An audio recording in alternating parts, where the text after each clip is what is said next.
Good evening, fans joining us at home. We are here at Orange Coast College in Costa Mesa, Southern California. My name is Holly Riley, and I am joined here with Kate Hick, and we are honored to announce today's top 10 showdown between the number 8 ranked USC Trojans and the number 2 ranked Stony Brook Seawolves. So we're about to introduce the starting lineups.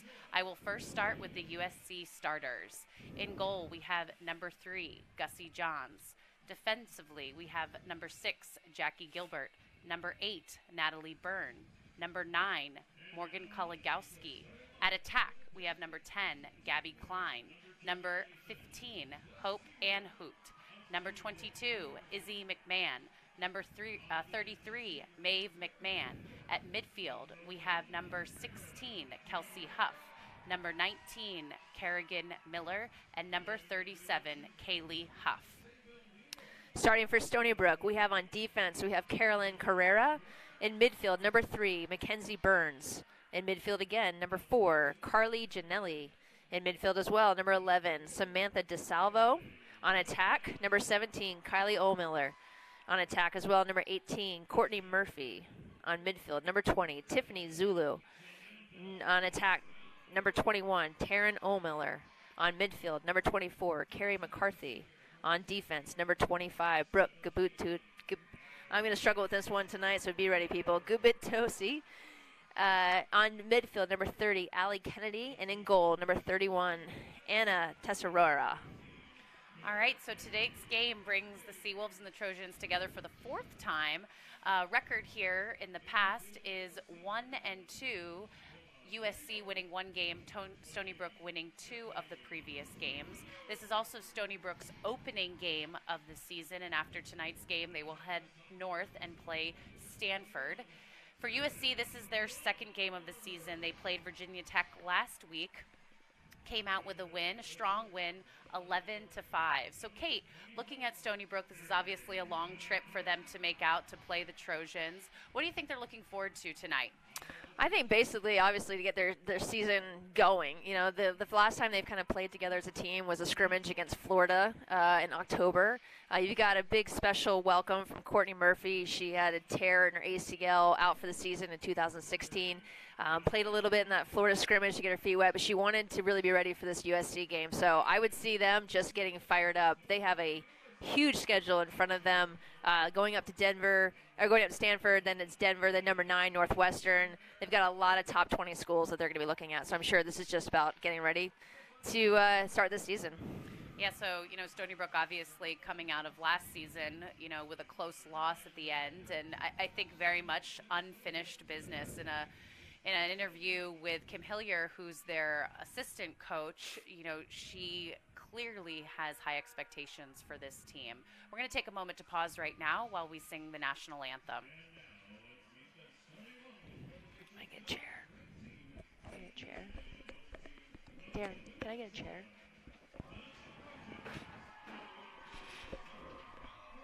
Sorry, I'm You're up for fine. that. I know it may be harder. Sorry? You're on lunch.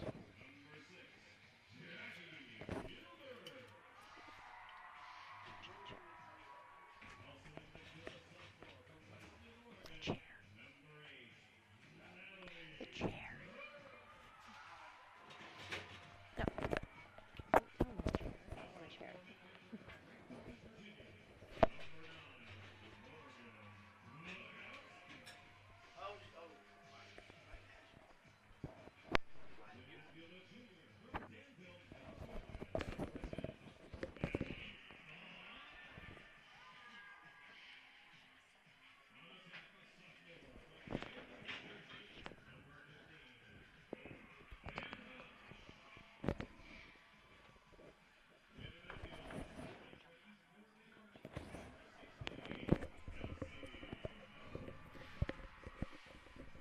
Looks like we have another few moments before we get to the national anthem. So let's first introduce our coaching staff. So head coach of the USC Trojans, Lindsay Monday, and a well-decorated player herself at Northwestern, a Tewaaraton finalist, a Team USA captain, and 2-time gold medalist, 2013 U.S.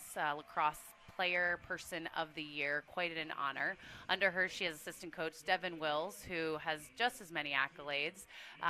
First player to play in the men's professional men's lacrosse league, 3-time gold medalist, winner of the World Games, World Cup MVP, and just a stud person and player. And then under her, they have Amanda Johansson, which is she is a recent graduate of USC, so I bet it's great for them to have some of their own blood now in the program, and that nice transition of player to coach for the girls to relate to and look up to. Kate, what do you have on your side for Stony Brook? Yeah, it's all kind of about Joe Spinelli, Spallina. This is his 7th season with Stony Brook. Came in 7 years ago, and since then has been on an absolute tear. Comes from the Division II world, or Division III world, where he had much success winning national championships. Was also in the MLL league with the men's side.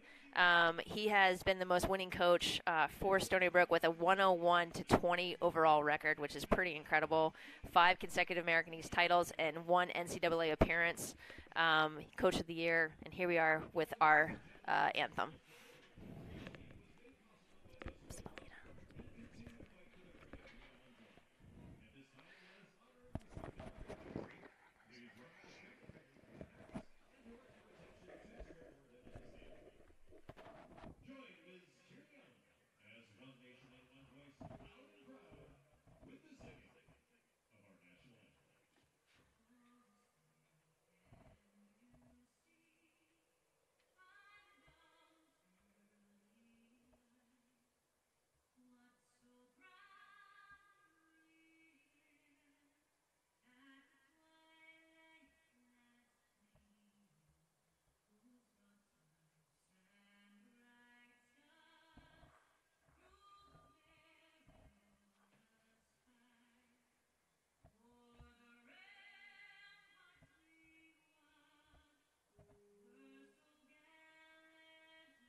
He said 377 people are waiting for it to open up the stream.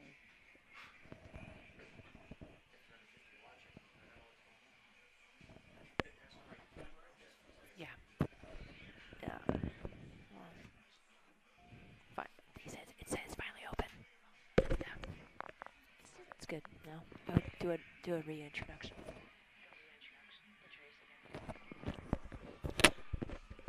All right, just before the start of game here, if you're just tuning in, my name is Holly Riley, and I'm joined here with Kate Hick, and we are honored to announce the top 10 showdown between the USC Trojans, ranked number 8 currently, and the number 2 ranked Stony Brook Seawolves. We've just done starting lineups in the national anthem. 2 teams are about to take the field.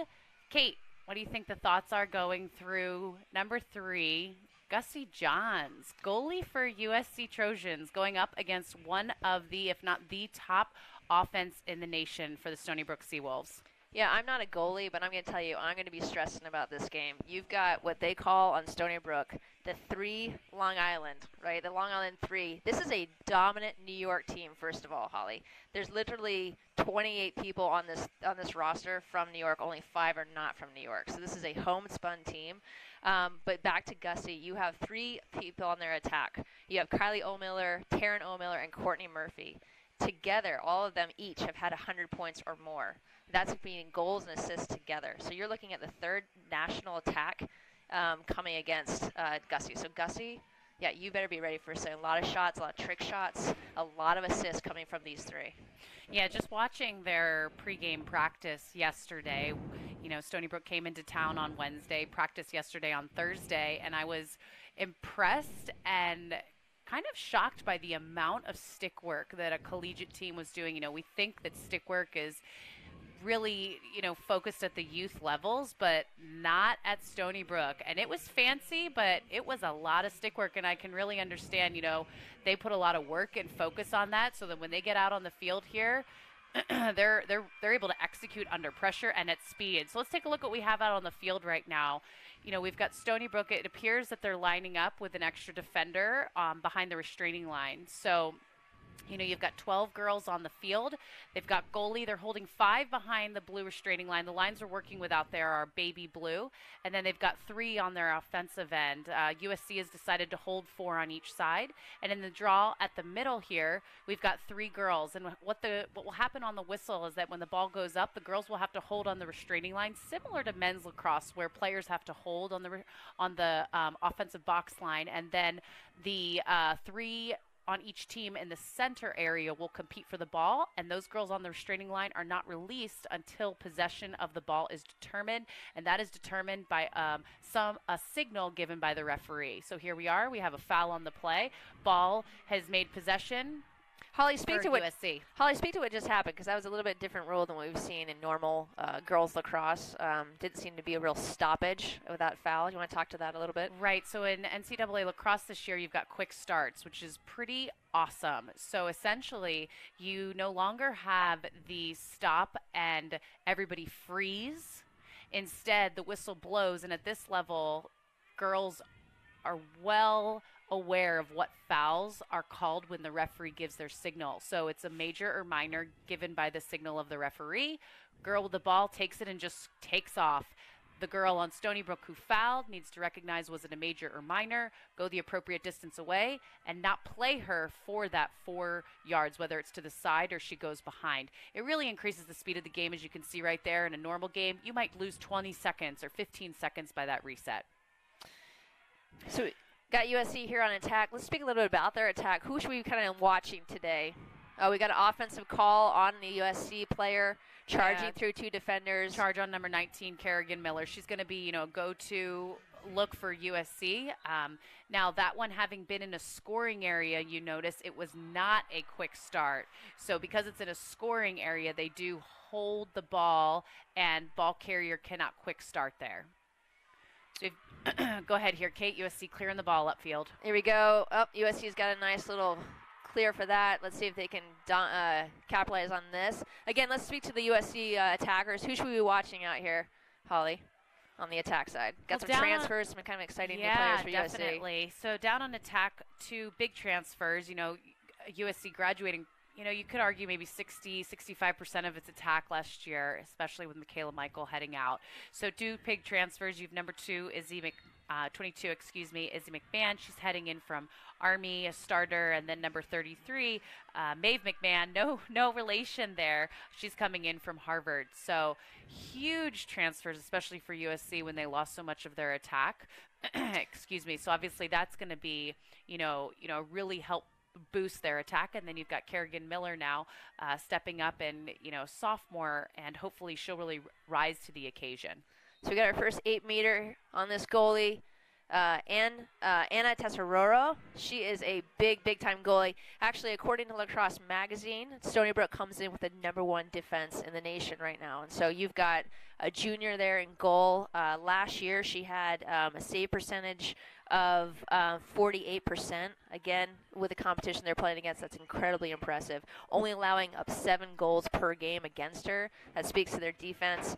Also, you've got on defense to kind of watch out for is number 25. She's a redshirt senior. It's Brooke Gubitosi. She was a first-team all-conference and all-academic honoree, set a single-season record for caused turnovers, which means it could be a check, it could be a ground ball, anything that she causes a change of possession with 55. So we kind of want to watch those two on defense. And here we go with Stony Brook, first time on offense. Again, this is going to be they're literally a highlight reel. You want to watch for number 17, Kylie O'Miller. She is has been on ESPN for top 10 plays. She actually wrote that in her yearbook entry as a sophomore. Watch me on ESPN, and then actually got on one of the top 10 plays for her behind the backs. She's just an incredibly dynamic player and really, really fun to watch. And then you've got her sister, Taryn O'Miller, number 21. They just work beautifully together. A lot of assists, a lot of goals together. I'm surprised they're actually not face guarding Kylie. In the past, I think you're usually seeing teams go for a face guard. Looks like USC is not choosing to do so. Yeah, USC, they run a zone defense, which doesn't mean you can't do a face guard. But, when you're running a zone, you just hope that you can really protect that 8 meter, and maybe it's not as necessary. So we'll see if they stick to that throughout the game. You've got obviously some strong power, as you mentioned, down on the crease. Kylie Olma with the ball right there. That's a missed opportunity, yeah. And the first-time goal. But Courtney, she doesn't let that one slip. So feed in there from Kylie into Courtney, and that's got to feel good for Courtney Murphy coming off that ACL recovery and sticking her first goal after surgery. So congratulations to her. And here we have a score of Stony Brook 1, USC 0. Yeah, I really hope that Courtney has a big game, with coming off that ACL, missing that year. I mean, she was coming off being one of the most touted players in the nation, again with 100, had 100 goals and 16 assists in one season. I mean, that's absolutely an incredible domination on attack. And to lose her with an ACL. In an interview, she did say she doesn't feel like she's quite the same player that she was before. And yet, with that first goal, I would dare say she's looking pretty good.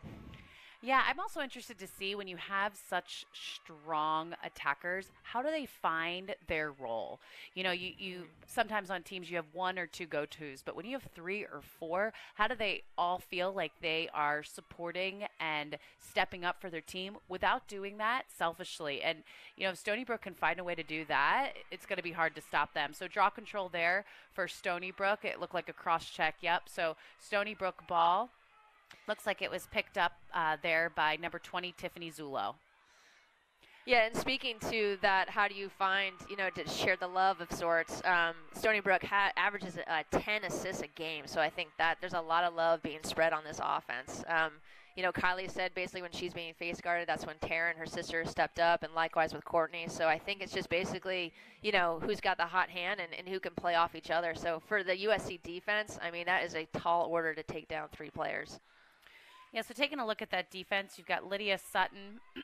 So she's an All-American last year, defender number 20. And then obviously we already spoke to Gussie Johns, and obviously, her presence on this team being, a USA team player, competing over the summer, winning a gold medal. Right there we had a restraining line violation, so your stick may come over the line, but your foot may not. So we have a referee with a quick timeout just to get the reset going here so we don't waste too much time. Maybe a goggle fix on the field. Now we have a detaining foul possibly. So going back to Gussie Johns, competing for the U.S. team over the summer in both the World Cup and the World Games. She was under Devin Wills, so did not see as much playing time, but that experience, I'm sure, has really helped her mature. In her senior year here, I'm sure she wants to leave nothing unfinished out on the field, especially with USC gaining its momentum over the course of her 4-year career. But you played with Devin. What do you expect Gussie to be? What kind of style of a goalie is she going to be with? Oh, another gorgeous pass. Is that from Kylie O'Miller again? Looks like it. That is an incredible pass. And also another finish, I think, from Courtney Murphy. That's her second goal and a second assist for Kylie. So with Stony Brook, the ball moves quickly. I think Joe Spallina's experience in the men's game with a real quick of, I think about it like whip it, zip it, whip it, move it around. Like it just moves from stick to stick quickly, and their eyes are always in the 8 meter. When you're doing that, it makes it very difficult for the defense to make adjustments without making mistakes. And so what you're finding there is when the ball's changing its point of attack, defense gets caught in transition, girl flashes to the inside, boom, hit her on the inside. But I think that speaks to what you were talking about when you watch their practice, how much stick work they're doing. I mean, right there, that's the dividend, right? All that stick work, those quick passes, those quick catches in traffic, just that confident stick. You know, that's what you're seeing here on Stony Brook, I think. Definitely. What are some of the strengths that USC brings into this game, you think? If you're looking at those two as a matchup, what do you feel like USC brings to the table? Looking at, USC kind of in their growth over the past 4 or 5 years and what their bread and butter is, they were, in my opinion, one of the first teams to really embrace the zone defense, and they're playing a different zone. So down here you're going to see Stony Brook playing what I would describe as a 2-3-2. So it's almost matched up exactly that right now. Yep. What you normally see teams doing is sitting on the 8 and playing like a 5 across the top and a 2 down low. They're working more of a high pressure player to not let that ball carrier easily feed the ball inside. USC does a 5 across and a 2 down low. So they're really hugged in towards the 8, and they're really trying to play a very controlled game and not let anything get in that 8 without them having coverage on that. Great pass now and you a see great right there, shot. Stony Brook plays a 2-3-2. They have holes in the middle because they only have 3 girls in that mid-level layer, and therefore they're going to have some cutters spiking through right there. And as we can see, Maeve McMahon finishing for her team right there. A nice little riser shot, low to high, top corner. First goal for Maeve McMahon. We have a score here of Stony Brook 2, USC 1. Yeah, so we're going back to the draw control, and this was the one thing that I think Joe Spallina said they've been working on the most. They felt like this is where they kind of lost the train of sorts as they were up 4 against Maryland last year in that quarterfinal game and just could not seem to get a draw. And they said that we've been working on that draw control kind of almost since that game. So this could be kind of either a great improvement for them, or this could be kind of where they struggle a little bit. So I'm curious to see. I think they're seeming like they're not winning a ton. It seems like USC is actually getting possession, but then not able to finish it. So we're split with draws right now, 2-2. We've got height from USC down there, not height from Stony Brook. And actually, if you take a look at the Stony Brook girls, not their roster, but if you had them line up. Not tall. Yeah. And I don't mind that, coming in at 5'4" 3/4 myself. But with a lot of heart, though. Let's be honest. Not the size of the dog in the fight, size of the fight in the dog. Heart. But that's something that you got to take a look at. He's prioritizing possibly other elements of players' game. So a little bit of a poor throw there, but number 22 for USC, Izzy is able to gather that ball back in and repossess it for the Trojans. You can hear Joe Spallina literally from across the field. He's an intense coach. Great, nice little interception there. Ooh, that's going to be a check. Yeah, that's going to be a foul. So what you're going to see right there, the beauty of that quick start. She went right into it. The player who fouled her, she didn't even have to go directly behind her. She basically just didn't start running, so she got the 4 yards head start. That's a nice interception from Allie Kennedy, another nice player that's kind of doing some damage there on defense.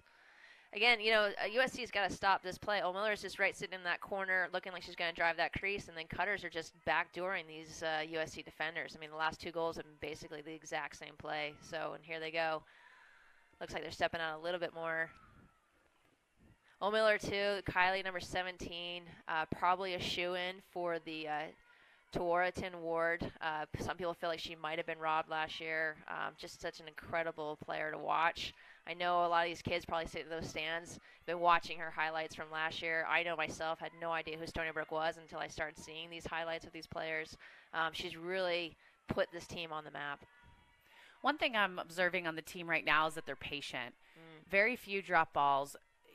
No unnecessary forces. It's almost like we know we're going to score, but it's going to be on our choice when we want it on our time. And if you didn't catch that one, that was behind the back from Kylie to her teammate, and then a post shot. So, yeah, it kind of speaks to the play that did get them on SportsCenter. It was a behind-the-back pass to her sister, Taryn O'Miller, who then took a behind-the-back goal. That's what got them on SportsCenter. All right, we've got Izzy streaking down the field. Oh, excuse me, not Izzy right now. number 23 subbed in, Sarah Westover. So Sarah brought the ball down after a Gussie Johns clear. Good defense. Yeah, I like this high-pressure zone. Great catch in traffic and a gorgeous shot. What a shot. All right, wow. Nice finish there. Number 16, Kelsey Huff. So Stony Brook's goalie is having they're now 2 for 2 down in USC with shots. Yep. Again, I think there was a save very early. Okay. Very early, maybe in the first 30 seconds after that first draw control. Right. But yes, 2 for 3 even. Gorgeous catch in traffic. I mean, that was a great finish. Who was that? That was number 16 for the Trojans, Kelsey Huff. Yep. So finishing in, so we've got a tie game here. That comes down, to the far defensive end. Stony Brook wasn't able to stick that goal. It was a pipe shot, and pipe can be the goalie's best friend and the opponent's enemy. So I bet Gussie's feeling pretty good about that one. You intrigued by the setup here on the circle? You can see that Stony Brook or USC is opting to just stay here on, it looks like on Allie Kennedy on the circle and leaving the other player on the other side. Yeah, so, I mean, in that case, if you're Stony Brook, you're trying to pull or push to that player. Yeah. Interesting strategy, nonetheless. I don't know if. But the ball the last couple of times has seemed to be going that side. Gone to this side, and USC is going to try to push it to this side. So we'll see where this one goes.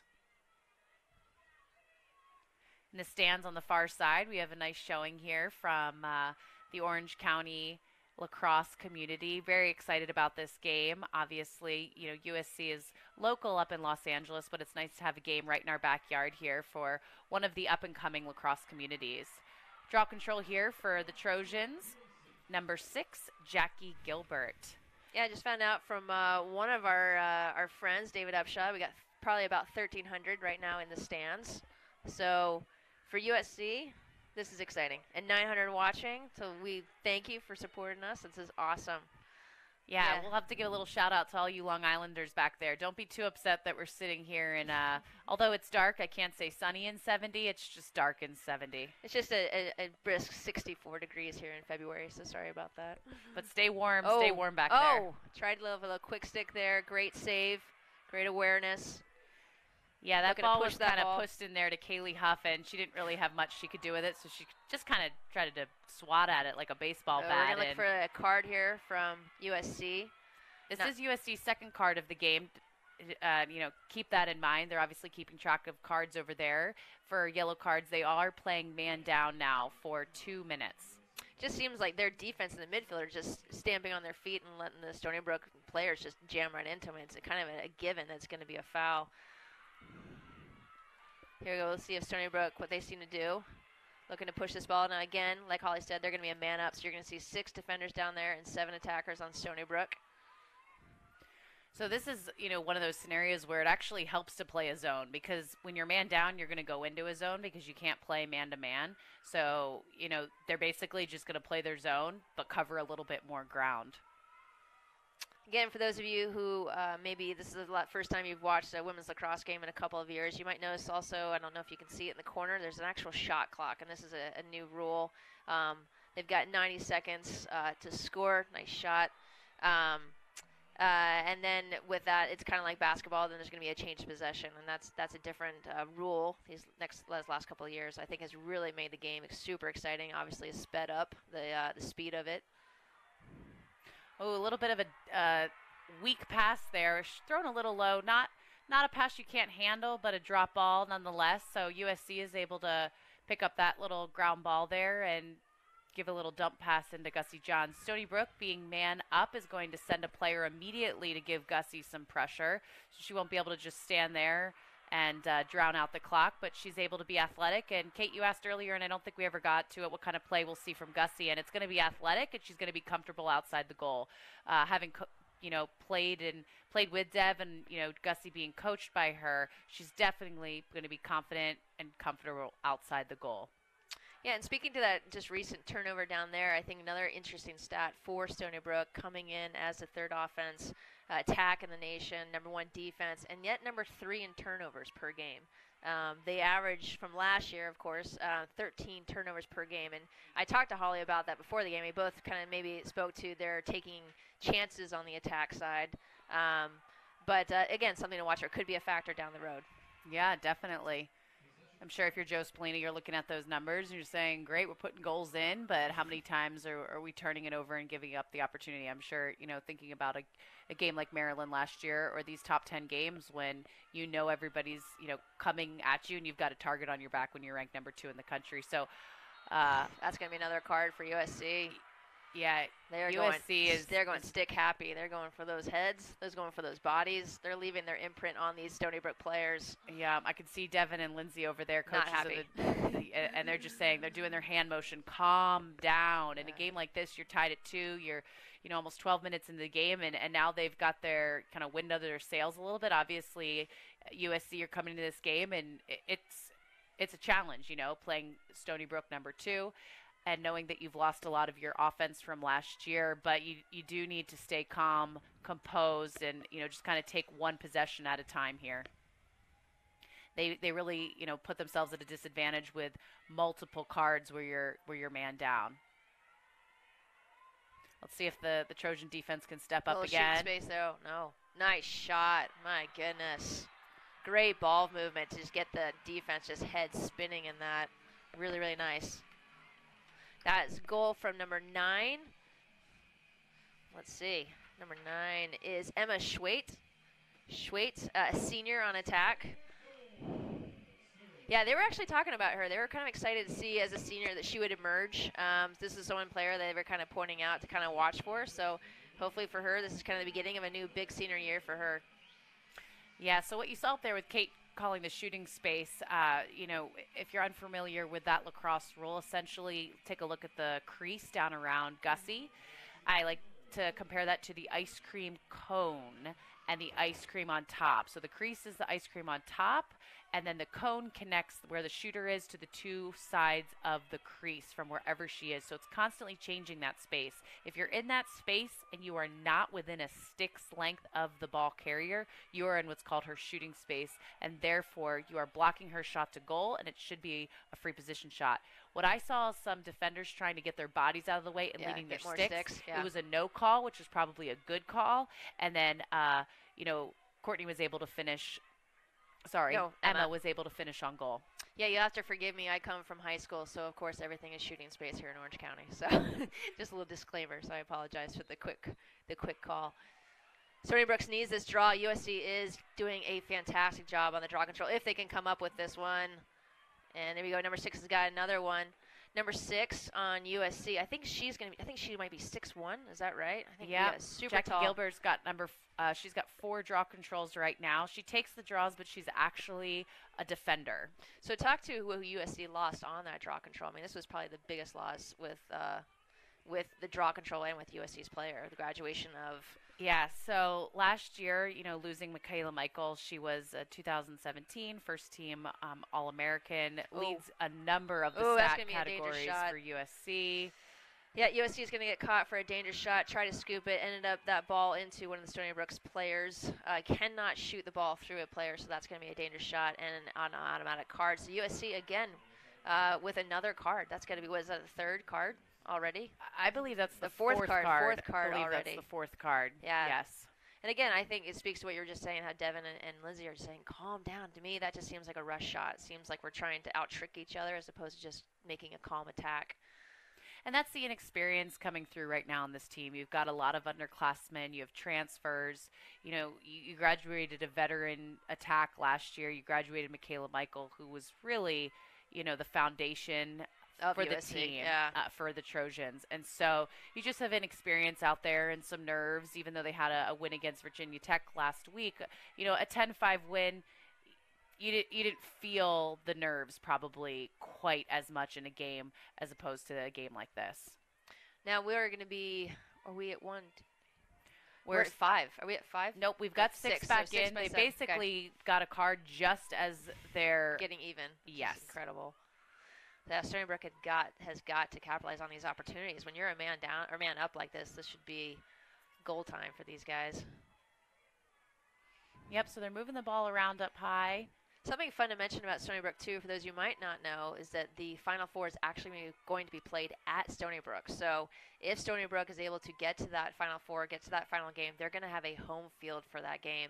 And that's another turnover for USC, able to bat it back down across the restraining line, able to recover that. Heads-up play on number 3. Mackenzie Burns, again, another player to watch, kind of a preseason player to watch. Oh, just an outside shot right into Gussie. Knocks Gussie over with that shot. Curious to see who comes up with this one.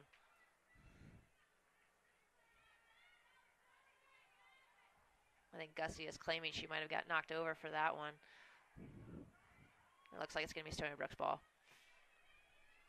Anyway, speaking to that, because of Stony Brook having that opportunity to play potentially in that Final Four or that final game, they had a practice at midnight to begin the season with the idea that we're going to be the first ones on this field and the last ones off, which I think is pretty cool.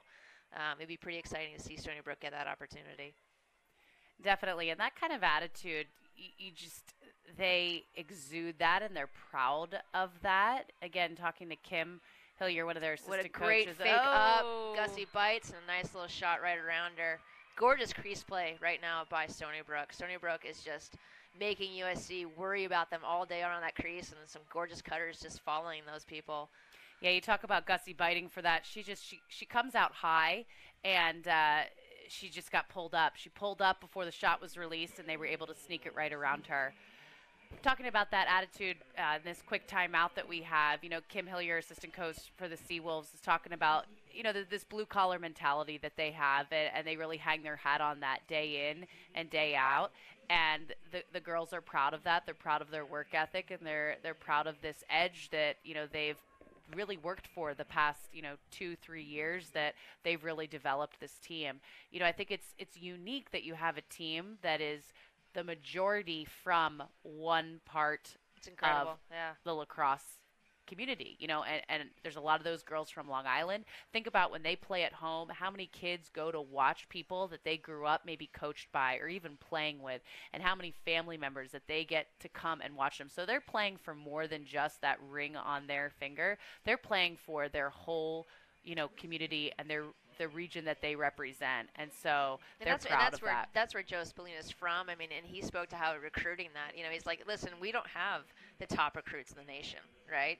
He's like, we're not, he even said in a quote in Lacrosse magazine, he says, we don't have one of the top 50 or 100 recruits coming out of high school. He says, but we do have the top 5 team. And so I think it kind of speaks to that blue collar, willing to work. They're not going to be these big names. I was actually kind of looking up the incoming freshmen to see if they had any big names coming in, and to be quite honest, they don't. Still the big names are going to teams like UNC, like Maryland. I'll even say like Princeton, even with my friend here. But Stony Brook, not a lot. But then they're getting these workhorses. An interesting note, I was fascinated to know this. Did you know that Kylie O'Miller was not recruited? She was the last one recruited on her club team. And that Stony Brook wasn't really even on her radar. Joe found her, saw the potential in her, calls her the Michael Jordan, where people play with her and get better around her, recruited her, had her come, and now look what's going on with Stony Brook. I mean, kudos to Joe Spallina to see that. And then he said that Kylie is the first one on the field, last one off, and that after every practice, she goes and talks to him. He says he basically counts her as an assistant coach. I mean, that's pretty cool. So I witnessed that yesterday. She was having a little post-practice talk with Joe and another player, and I also had the pleasure of meeting her before the practice, and then afterwards.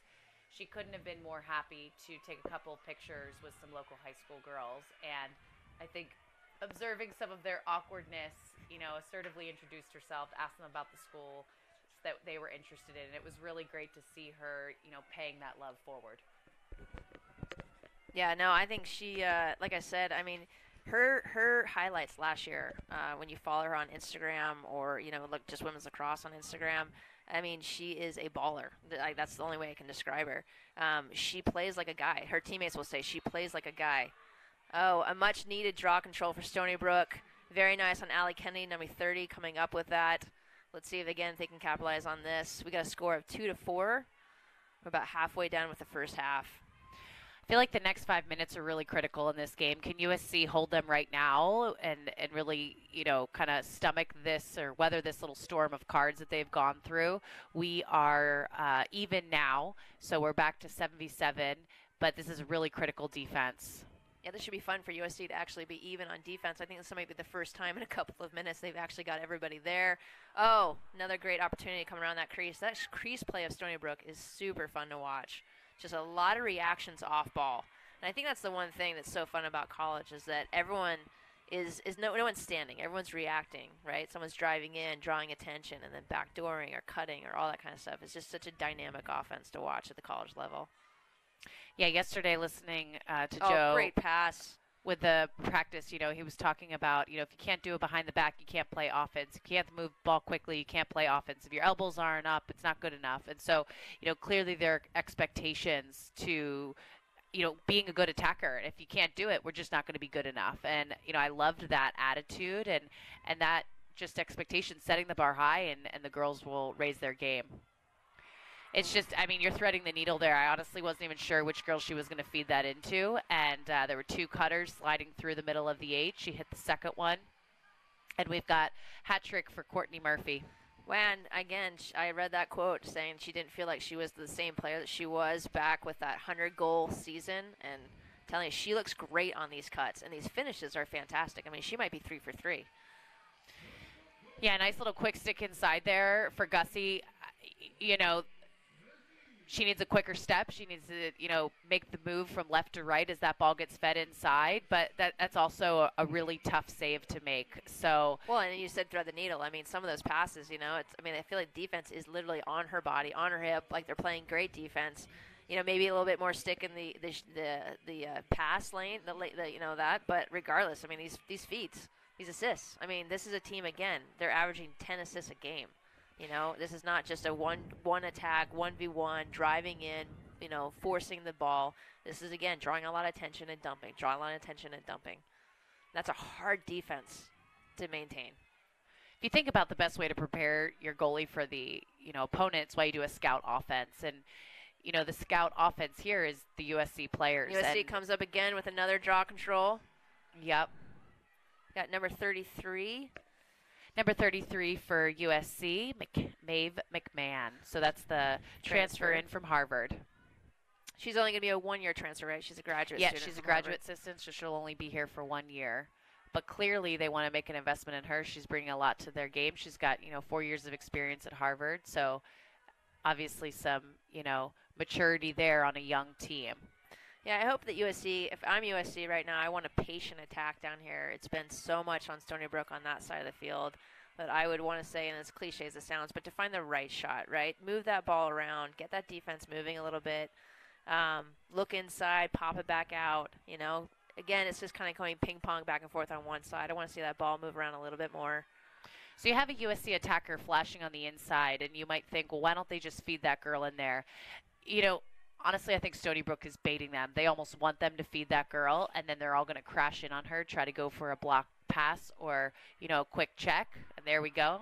Ooh, I just got shut up by that one. Wow. So she fed that one in there, rolled around, and hit it with her left hand. She might have hit a Stony Brook player in the process. Might have gotten away with a little bit of a dangerous shot right there. But, again, it's college, so a little bit different mentality on the reffing of sorts. But I like the chances they're taking, looking inside again, a little more patience from them on the outside, passing that ball around, looking for that right shot. If they can maintain the draw control dominance that they're doing right now and then make these right shots, this game could maintain close, could stay close. Score of 5-3 right now, Stony Brook. So going back to that offense down there, like you said, a little bit more patient. I think it was about 25, maybe 30 seconds by the time the goal was scored. And, looking at that zone defense that Stony Brook is playing a 2-3-2, there's going to be some nice openings in the middle if you can just wait for it. I'm also seeing that USC is almost exclusively attacking from the top. The ball is not rotating through the back. They've decided that, their best option is going to be hitting it from up top, turning, taking that nice hard shot. Yeah, it's literally a flip-flop of the Stony Brook offense. Stony Brook is running predominantly from the wing, from behind, working that crease. And, yeah, like you said, USC is playing virtually an opposite attack. And yet both looking inside and having great success inside right on top of the goalie. So it looks like USC is getting a little bit, moving around a little bit more here with the draw control. Great push. Not exactly on the player, but actually on the draw control. Stony Brook comes up with it. Yep, that was against Jackie Gilbert, Ooh, number 6 defender. Oh, wow, I don't know about that. That's going to be an offensive call on Stony Brook. Anytime you Yep. see the ref put her hand on that head and point the other direction, that's going to be an offensive call, kind of like basketball. Yep, that charge call. Ball moving quickly down here. Got it with Izzy right now. Ball moves behind for a little bit, coming back up top. That's Kerrigan right there, the sophomore, number 19, who just moved the ball over. Little show on the inside. Another option here for USC is, going to be some more deception where you make it look like you're, faking one way, get a defender in the zone to pull, and then open up a hole. Almost a back check there. Whew. Yeah, got to take care of those sticks. A little bit loosey-goosey with the ball right now. May have got away with one. Yeah. Again, if any of you kids are watching these games, I mean, we're up here in the box. We're far away. We can hear these kids talking on defense down here. A lot of talk on offense, a lot of talk on defense. There's, again, with the college game, these are the type of things that just separate the game. We've got a nice hard card there. I think we're going to have, I'm not even Yeah, so you've got Kerrigan taking that shot on the inside. They're trying to feed that, and she got... Yeah, I'm telling you, there are a lot of dangerous shots going in with these feeds inside. That's really interesting. They're just popping that ball and not really seeing. I think this call, has been leading up. The last play has been leading up to this call. The last couple of shots inside have been hitting these Stony Brook girls in the head. I'm sure Joe Spallina's yelling at these refs about those calls not getting called. So I think that kind of bug has been in the ref's ear. And here it could have been. It could have been. I mean, I saw the jacked up cross check where I thought it could go either way. Flew 3 feet after the play. No replay here for us up in the box, but clearly a dangerous shot that they saw wrapping around. And so, again, for those of you watching at home or maybe a little less familiar, that doesn't necessarily mean a girl gets hit with the ball. It can be the follow through of the stick as well, dangerously into another player's body. Yeah, but looking at that offense of USC, I do feel like it's a little bit, for lack of a better phrase, a little bit of one note. We're just kind of looking inside, and I feel like by halftime, I think they're going to go into half, and they're going to say, listen, USC is looking for that inside person to post up, turn, and shoot. I don't know if it's going to be a quicker crash or something to take that away, but I would like to see USC doing a little bit more on attack. Looks like we have a quick whistle here. And timeout. Timeout. So we have a score right now of Stony Brook 5, USC 3, and we'll be back with you right after the timeout.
We were like dinosaurs.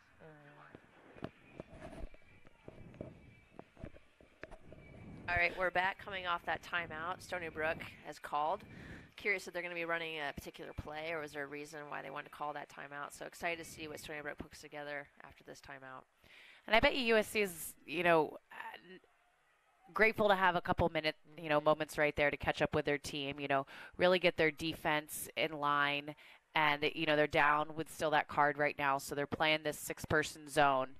And just a little reset with 10 minutes left in the half. Yeah, we got about 50 seconds on that shot clock. Curious if they're going to kind of use that entire time. After a goal, isn't the yellow card individual released, and then they go back to even? Yes. So I'm sure they want to kind of use that clock, again, work that ball around. If you take a look at the Stony Brook offense, you almost see the, mirror reflection, 2-3-2 on their offensive side. So hard take there for a lefty crease roll. Yeah, kind of a little bit more of an angle. I guess kind of hoping that Gussie wasn't going to be on her post for that shot.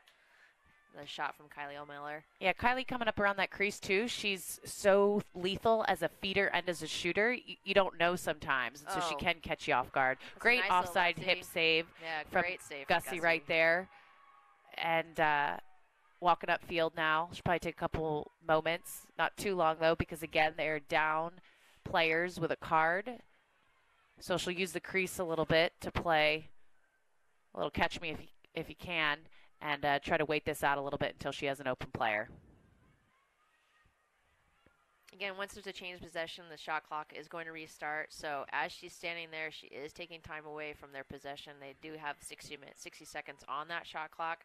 But again, just something to think about once you're getting that ball down and wanting to get into an offensive set pretty soon if she's able to clear this ball. Now, the great thing about the shot clock is at 90 seconds, great long clear. Oh, great look. I can tell you she probably worked on that with Devin. We got a nice little side 3v2 over here. Let's see if they can execute. Oh, what a shot. What a great feed from Gussie. You could think maybe Hope would move that ball to the one more pass down low, but maybe the goalie did too. So she took the shot right through the legs, and we've got a score here now of Stony Brook 5, USC 4. 1 point game here. That's our first transition goal I've seen all night. And that was a nice transition. A lot of ball movement. Great low shot.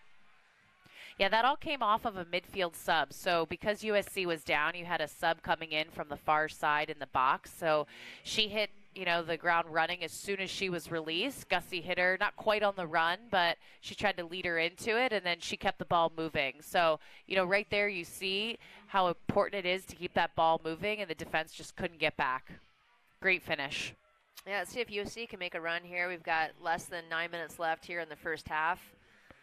Draw controls, we're at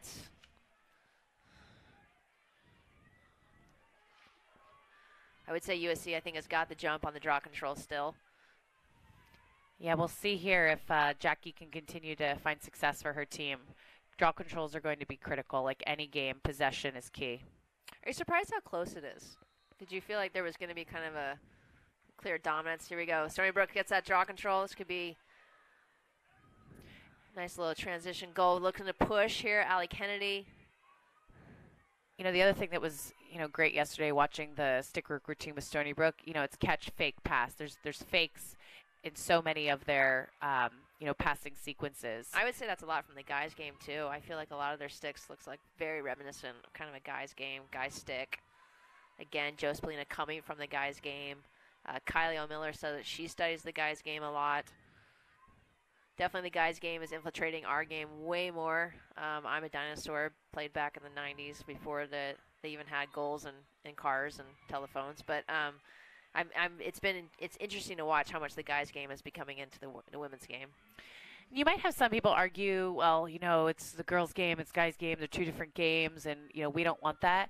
And I don't think that's, necessarily the right way to look at it. I think that there are, elements of the game to incorporate that speed up the girls' game so that we don't have to change it to pads, and it doesn't have to become the boys' game, so that we can preserve the girls' game but make it the best possible.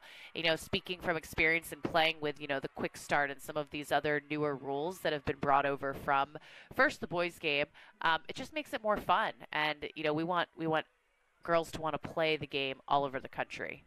Couldn't agree more. I guess it's the purist in me. Oh, great low shot coming off that. Bottom corner left rip from Courtney.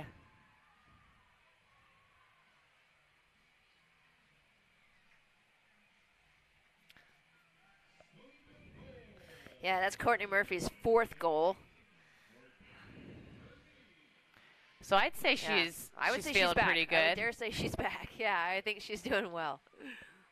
And that's going to be super exciting for Stony Brook to think that they've got not only Kylie O'Miller, her sister Taryn O'Miller, and also Courtney Murphy back. I mean, to have the Long Island 3 going like they are, I mean, that has got to be super exciting for Joe Spallina. So Stony Brook seems to have gotten that, a few of their turnovers out early in the half. They've been much more, I think, thoughtful and deliberate with, their possession time. And maybe that's just working out the kinks in the first 10 minutes of your 2018 run for a national championship. So let's see what this next possession holds. So we've got Jackie Gilbert again on the draw for the Trojans.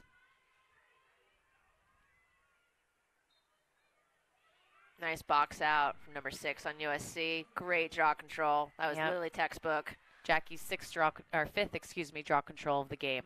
Really, really nice. Yeah, I hope to see a little bit the same patience we've been seeing on Stony Brook from USC here on attack. Again, you're going to watch inside, looking for those post players, moving around. Careful on those dangerous shots. I would dare say that the refs are starting to look for that. Nice little... Yeah, what you need to be careful of as you're talking about that patience is that you don't get... scared? No, it's just that you don't get so patient and predictable. So, we talked a little bit about the timeout. If USC just continues to rely on that one feed to the middle, that Stony Brook is going to read that and easily make some adjustments at halftime. So, what else do they have in their arsenal? Nice little fake. Killer post. Oh, my goodness. They could have really used that. Gorgeous fake.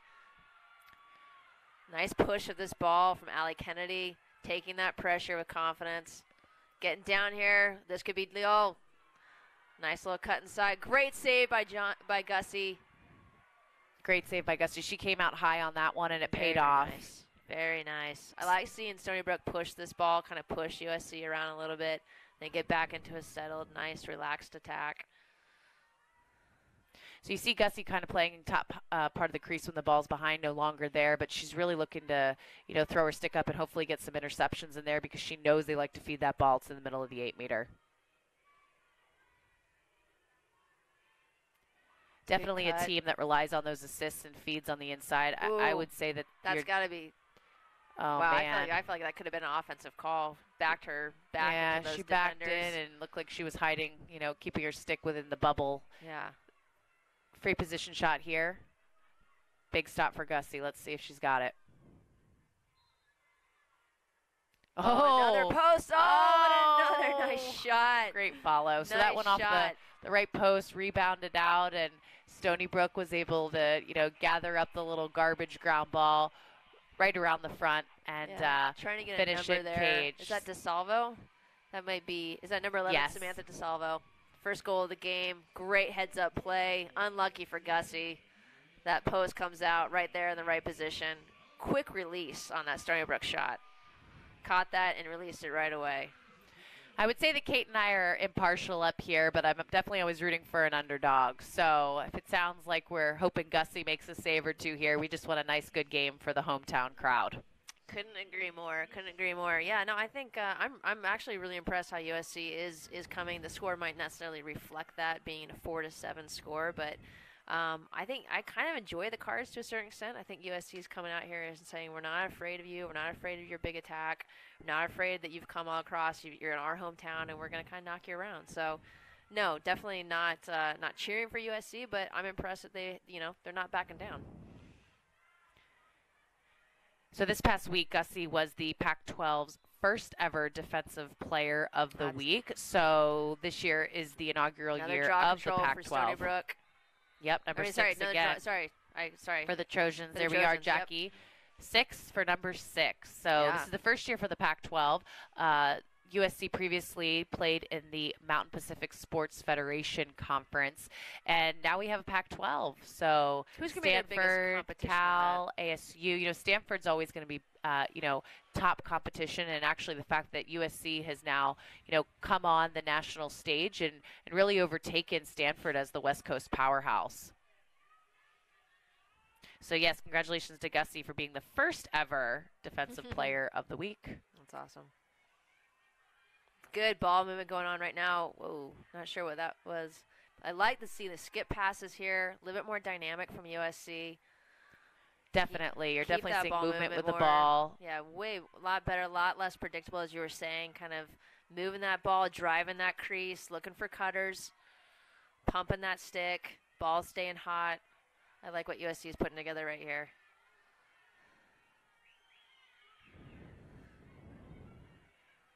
But I think USC, too, I think they're kind of, obviously, again, with all the graduation, great crease play, great save. So you see the girls chasing the ball out of bounds out there. If you're unfamiliar, a ball out of bounds behind is not a turnover. It's closest to the shot when the ball goes out. So that's why you see them all chasing with their sticks extended to be the closest to that ball. But the other side of the perimeter is like this ball. If this ball goes out of bounds, this will be a turnover, and it will change possession. Looks like it's going to be Stony Brooks. And again, looking to push that ball. All right, here we go. Down on attack for Stony Brook. Up by 3 right now with just under 5, less than the half. Got it. Oh, just gorgeous ball movement. Gorgeous ball movement.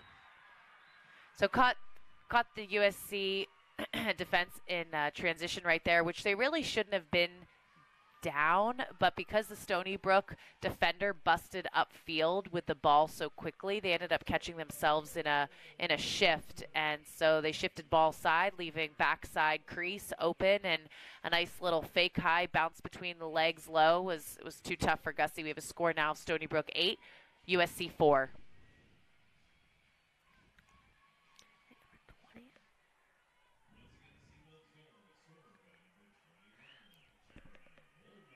Oh, so there we go. That's number 21, Taryn O'Miller, had that goal. Again, just gorgeous ball movement and a really unselfish attack for Stony Brook. You know, coming in here, being one of the top attackers, top offense. You know, you have these names that you're talking about, and yet you see so much ball movement and so many cuts, and it's not just, you know, it has to go to 1 or 2 players. I mean, it's really nice to see. It's a really fun attack to watch and how unselfish they all are with the ball. Looking for the best option, not necessarily the first option. Absolutely. All right, back to draw here. Let's see if Jackie can come up with one for the Trojans. They need it. Yeah, this defense is starting to tighten the noose a little bit down on Stony Brook on USC. So USC is going to need to get this draw. It doesn't come up with it. Tori Zulu comes up with that draw control, still running. Oh, Allie Kennedy, sorry, number 30. Allie Kennedy is having a great game. I like her dynamic on this team. She's looking to push that ball constantly. She's getting that. She's running it, trying to draw attention, looking to get that offense going. Yeah, Stony Brook. Yep, 8-meter here. You know, looking at the teams, both of them are fit, but, you know, Stony Brook is running that high-pressure, fast-paced zone defense, and their midfield is moving the ball up quickly. They are clearly fit and ready to go. Great save by Gussie. Again, didn't bite on that little fake up high. Stayed with that stick down low. And we're back to moving the ball around here. Back. We're setting up that offense again. So you wonder if, you know, USC is going to hold in this, or, you know, if, with Courtney having 4 goals now, do they make any adjustments at halftime? Well, it's starting to step up, trying to take away that crease game, it looks like a little bit. Cross check called there. Yeah, it definitely looks like we're going to start stepping out a little bit more on that crease, kind of extending that zone behind, trying to take away their game a little bit. So maybe that could be the adjustment that we're looking for. But again, I agree with you. I mean, Courtney Murphy is having 4 goals in 1 half. They've got to find an answer for that. Yeah, again. Oh my goodness! And there it is. There's that behind. There's the BTV. So feed in up top from Courtney to Taryn, right in the pocket there, and she just catches it in, slips it right in. So that was a fantastic shot. Threw that righty in behind the back, top left corner. And you know, when you have the talent to release, you know, front side righty or back side behind the back, you know, your options as an attacker are awesome. Yeah. And as a goalie, you are scared because you just don't know where she's going to put it, and their eyes don't even need to be on goal or looking ahead. They could be looking to make a pass and then release, and it's coming right in. So that was just a great release, and the crowd erupted, and obviously they love the show that Taryn just put on. Absolutely. I mean, that's incredible. That's a top shelf shot. I mean, you've got 2 defenders crashing on her. I mean, there's not much else you can do. Stony Brook pulling away a little bit right now with 9 and USC 4. USC hasn't scored, I would say, in about the last 12 minutes, I believe. I think you're about right. And, we've got 3:44 left in the first half. And I think everybody watching this, knows USC needs a goal right now. But they need to draw control first. So let's see if they can possess this ball. Yeah, I wonder with these transfers on attack, I feel like if you're a transfer, I'm curious what the leadership factor is on USC. You know what I mean? When you haven't been around for, again, another great draw control from Stony Brook. But again, I speak to, with the kind of like a deficit like this, who's stepping up and saying, hey, we got to change gears here.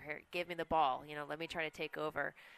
With Michaela Michaels last year, I'm sure that was the one who was saying, give me the ball. Let's change this game. Let's start with that draw control. And you got these transfers who are doing a lot of the scoring for USC, especially against Virginia Tech in that first game they had. I think that could be a factor in the long run, right? And I think that's maybe the answer. I mean, the question that there's not an answer for yet. Obviously, quick feed inside, no foul called there. I think that's a good no call.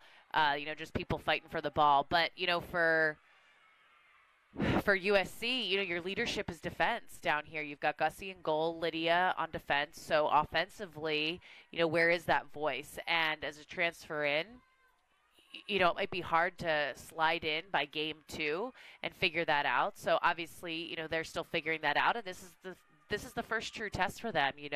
Virginia Tech is not going to give them the same battle that Stony Brook is. Yeah, who is USC seeing next? USC goes up to... They're going to play at Notre Dame on the 23rd. Wow. Yeah, and that's going to be another huge test for them. They've got a huge couple of games ahead of them. Maybe you can speak to that. It looks like they've got Notre Dame, Northwestern, BC. I mean, that's a Final Four team from last year. Arizona State in their first year, Colorado. I mean, there's going to be a lot of tests ahead for USC.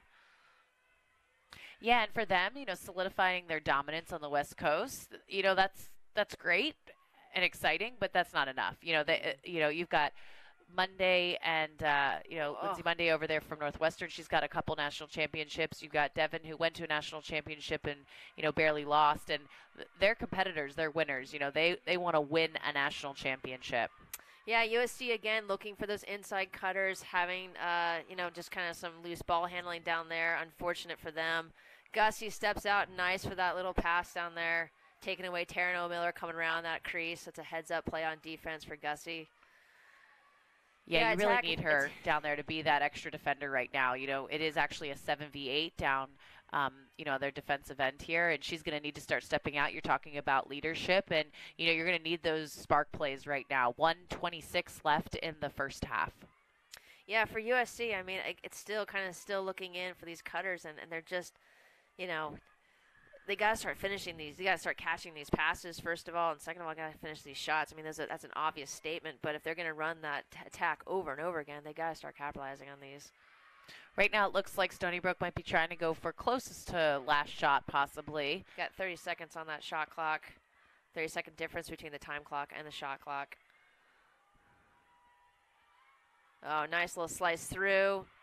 Now you saw the ref throw her flag up there. There was a foul on the shot, or on the drive. But as soon as she takes that shot, it's kind of that advantage is gone. So flag gets put away once shot is gone. Had she not taken the shot, then she would have gotten a free position.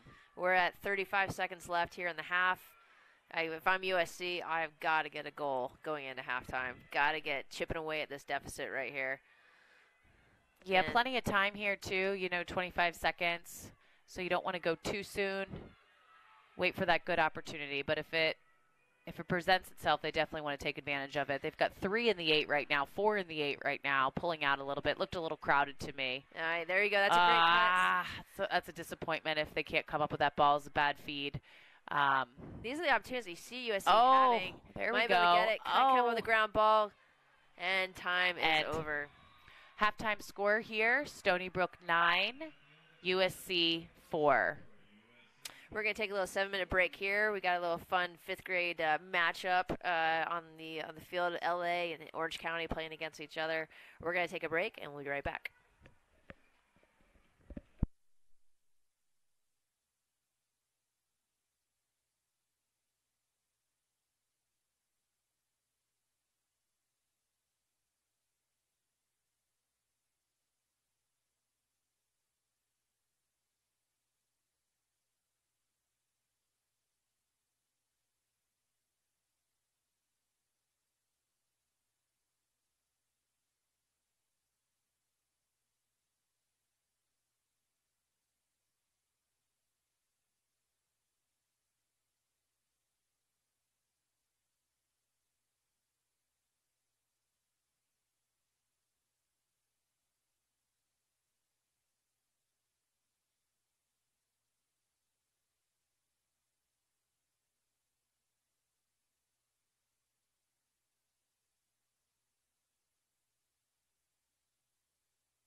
All right, and we're back after halftime here with Stony Brook up 9-4 on the Trojans. Taking a look at our stats from the first half.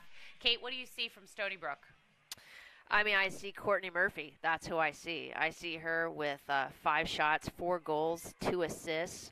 1 for 2 on the free position line. I see her as a dominant threat. I mean, they've got to. I hope they found an answer or talked about her at halftime and figured something out to take care of her. That's what I see. I'm intrigued that Kylie O'Miller is, not being as dominant, but her sister is. Her sister's got 3 goals, 2 assists, 1 ground ball. Playing a really great attack. So, that's what I've seen right now from the Stony Brook attack. All right, draw right there for Kelsey Huff, much needed for the Trojans. And taking a look at their stats, 1 goal each for Hope and Hoot, 1 for Kelsey Huff, 1 for Maeve McMahon, and 1 for Kaylee Huff. Yes, that's a 5-9 difference. USC's got 9 draw control wins up to this point. Stony Brook's got 5. With numbers like that, you'd hope that there'd be a little bit closer score. Possession should equal into goals.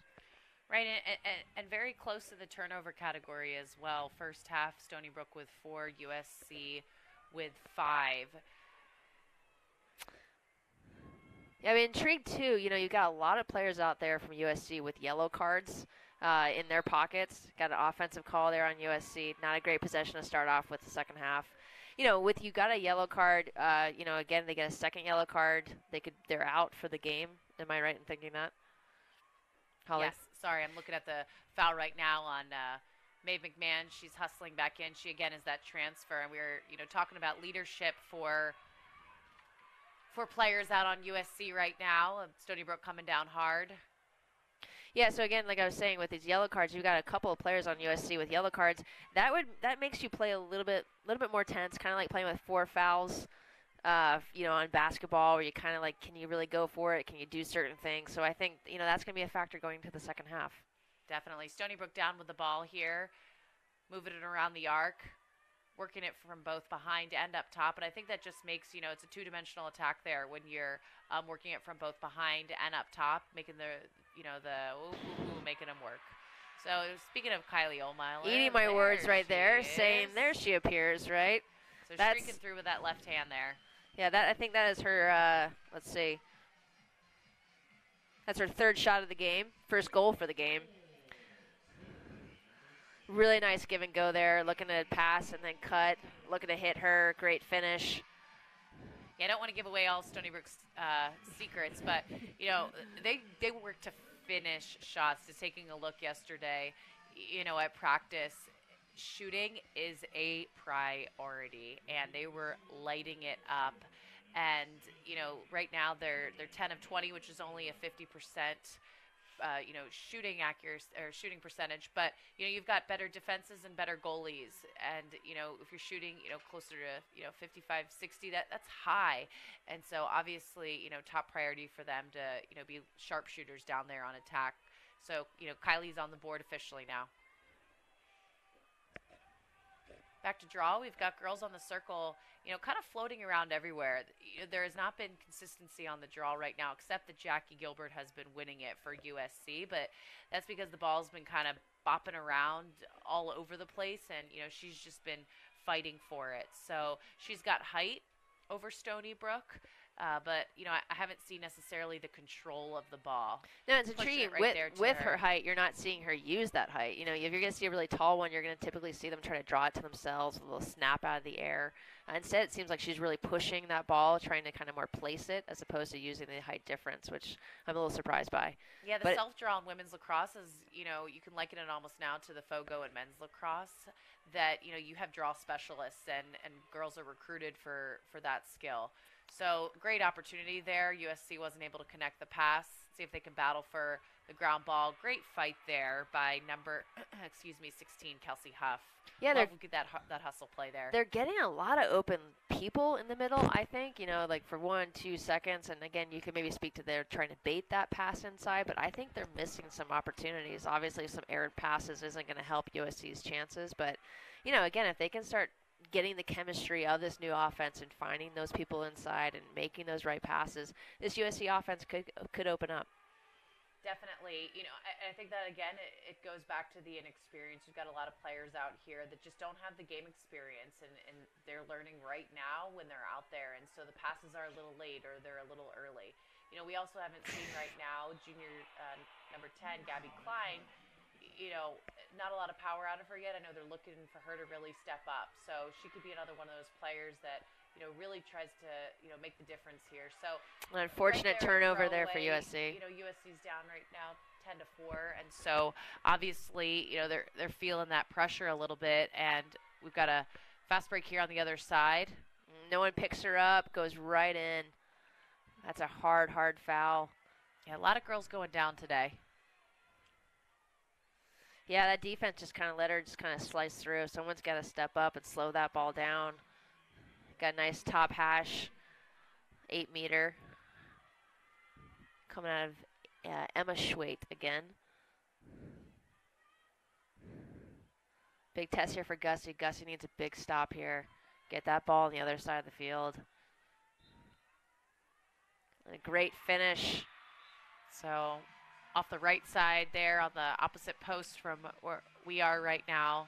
So we've got a score right now, Stony Brook 11, USC 4. And this is where you feel that, early in the game, first 15 minutes, it was tight, but you really see the confidence, the poise, the experience of the Stony Brook team really showing through. That, those first 7-10 minutes where they were playing it tight, it was almost like, okay, you got this. We're working into it, but we're going to be okay. And you got to weather that storm. And now you see, 11-4, they're up by 7, a nice little cushion. Game's clearly not over, but really demonstrating the maturity of their team out here. Yeah, the defense on USC needs the offensive attack to start stepping up, and then it's just confidence just grows off each other. And I think if I'm the defense, I'm getting a little frustrated watching turnovers happen on the attack side, and then having Stony Brook come, roaring down on top of me. It's kind of you can sometimes, I feel like in lacrosse, have almost two teams out there. You got the attack team and you got the defensive team, and one kind of play off each other. And if I'm a defender out in USC, I'd be a little bit frustrated watching the attack on USC. Definitely some careless play. All right, back to draw here. Again, you see the girls flipping to the other side. A held check. So redraw there. Ball didn't clear the heads of the draw takers, so we have a redraw now. I mean, look at the head. I mean, she looks big height difference with USC. Surprised she's not trying to pop that up to herself. But like you said, I'm surprised the ball has been really going kind of all over the place on the draw. Usually you can kind of say it's really starting to go in one spot.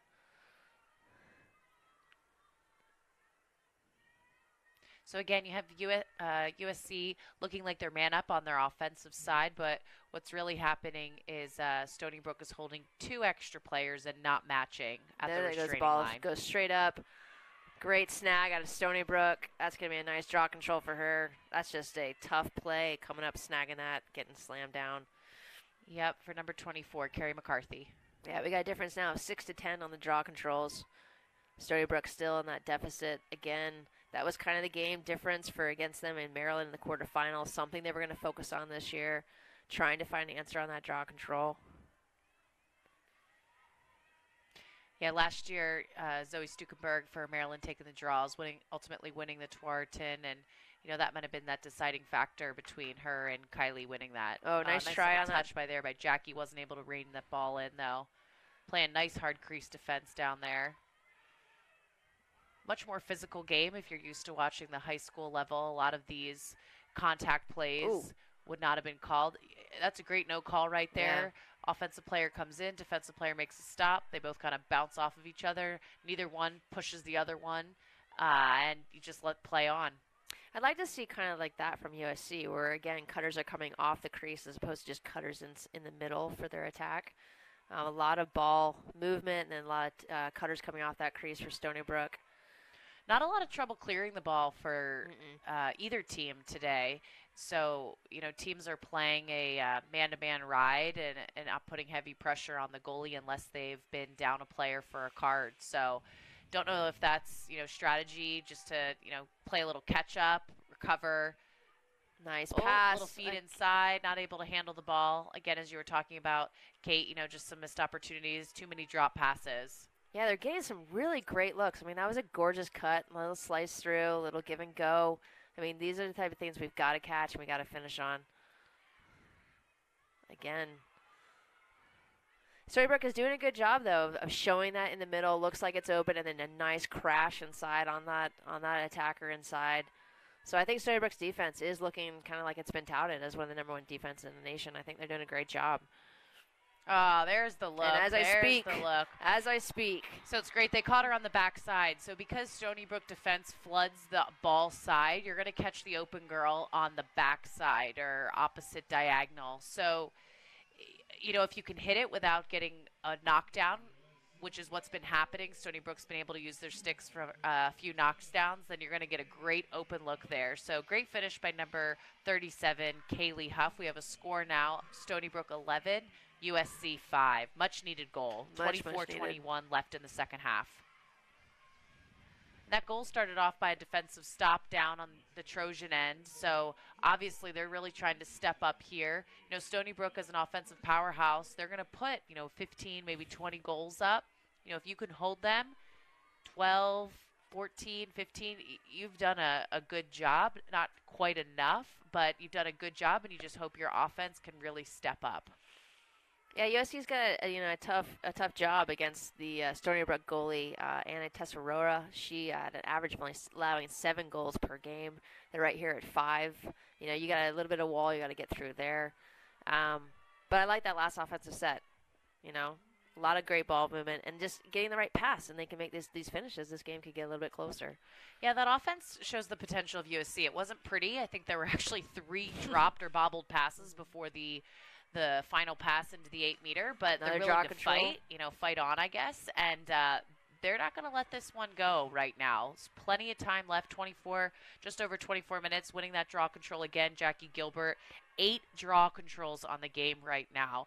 I'm a hustle and heart stat girl, so I'd give her player of the game just on that, really giving her team the opportunity. We talk about leadership. That's a leadership. She's leading by example right now, fighting for the ball, and now we have a card on the Stony Brook. On Stony Brook. Looks like a slight little check to the head. So USC will have 60 seconds with that shot clock as a man-up situation. Kind of sold that one right in front of that ref. I think that might be Stony Brook's first card of the game. Reset of the shot clock. We got 90 seconds now with a man-down situation. Yeah, you also see a sub coming in for Stony Brook, which you would possibly see. I'm assuming something right now, but I'm assuming this is a sub because it's a man-down situation, which, again, Coach Joe Spallina being a men's player, he might have certain defensive sets that he wants to play in man-down situations. So could be the case. I'm not positive. Yeah, so how do you handle a man-down situation on the defensive side? Like, what are you trying to do? What's your goal? You're trying to just survive, try to get out there? What are you looking for? Yeah, I mean, I think it's, delay and try to prevent. Great knockdown right there. Try to prevent the goal. It's not impossible. You can play a nice tight zone. You're going to have to be big. You're going to have to cover a lot of space. You're going to have to be quick. You're going to have to anticipate the opening girls in the middle there. And you're doing a lot of handing off. So it requires a lot of communication as well from the defensive players. So just smarts, awareness, anticipation.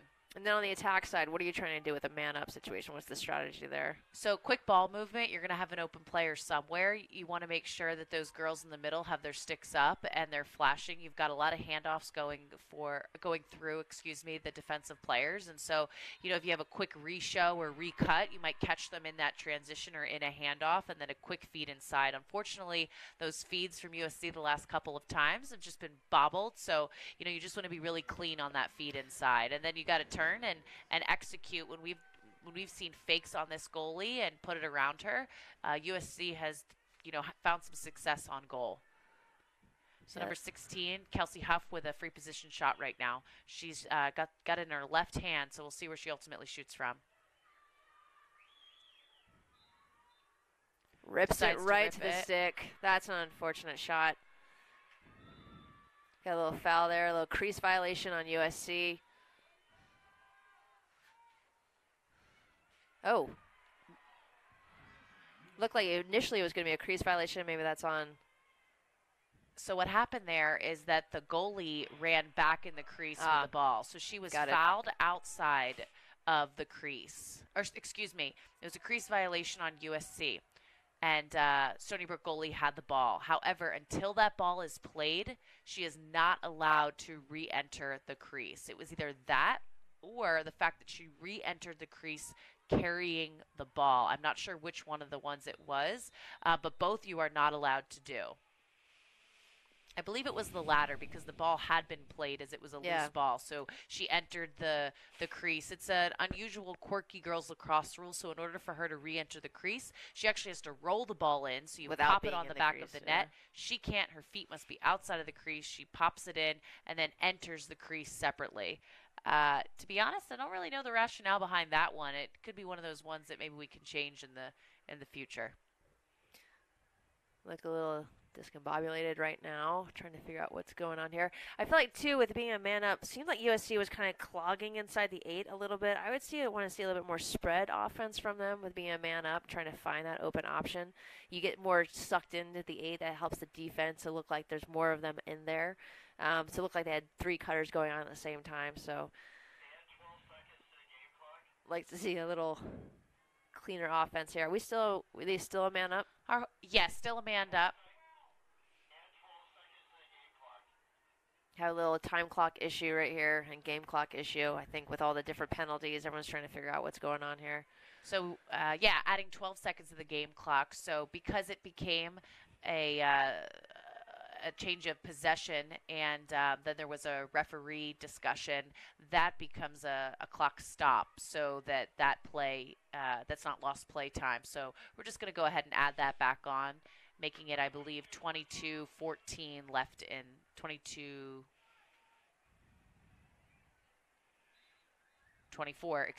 left in the game. There we go. Play is on. Yeah, and a little more nice spread offense here, a little bit more. Move that ball, find that open girl. Just a little force there. Again, kind of unnecessary. You kind of want to just keep that ball moving, see if you can get the defense to shift around a lot, and then just going straight in with a no-angled shot right at that goalie's stick. That's going to be a guaranteed save. It's hard to know what Ann saw there down on the field. Maybe she saw a little opportunity possibly. Wow, an offensive big call charge Stony call Brook against Tiffany Zulo on Stony Brook. So that's a game changer for USC just to kind of bring it down here right now. However, I thought we were still man up and we're not. So I thought that would be a little bit of a game changer for them to get another opportunity down there, and not the case. We got 21 minutes left in the game. Score of USC 5, Stony Brook 11. 70 seconds on that shot clock. A lot of time left. I mean, lacrosse is what I love most about our sport. The fact that you can be down by 6 with 21 minutes to go, and theoretically USC could come back and win this game. They could score quickly. Again, this goalie is doing good, but they're kind of not taking great shots right now with USC. Yeah, feed in there to Sophia Donovan. I think she was almost a little surprised that she was able to handle the ball, but she made the catch and then got off the best shot she possibly could, but just wasn't deceptive enough for the goalie. I mean, you got to think about this goalie at Stony Brook is playing against Miller and Courtney Murphy and these people who are throwing fakes and fakes and fakes behind the backs, and maybe a straight up shot like that is kind of like a welcome diversion from what she's usually been seeing at practice of sorts. Yeah. I mean, when your scout is against those players, like we were talking earlier, what Gussie's seeing, she's not seeing that on a day-to-day basis. Yeah. And so that's, kind of a wake-up call.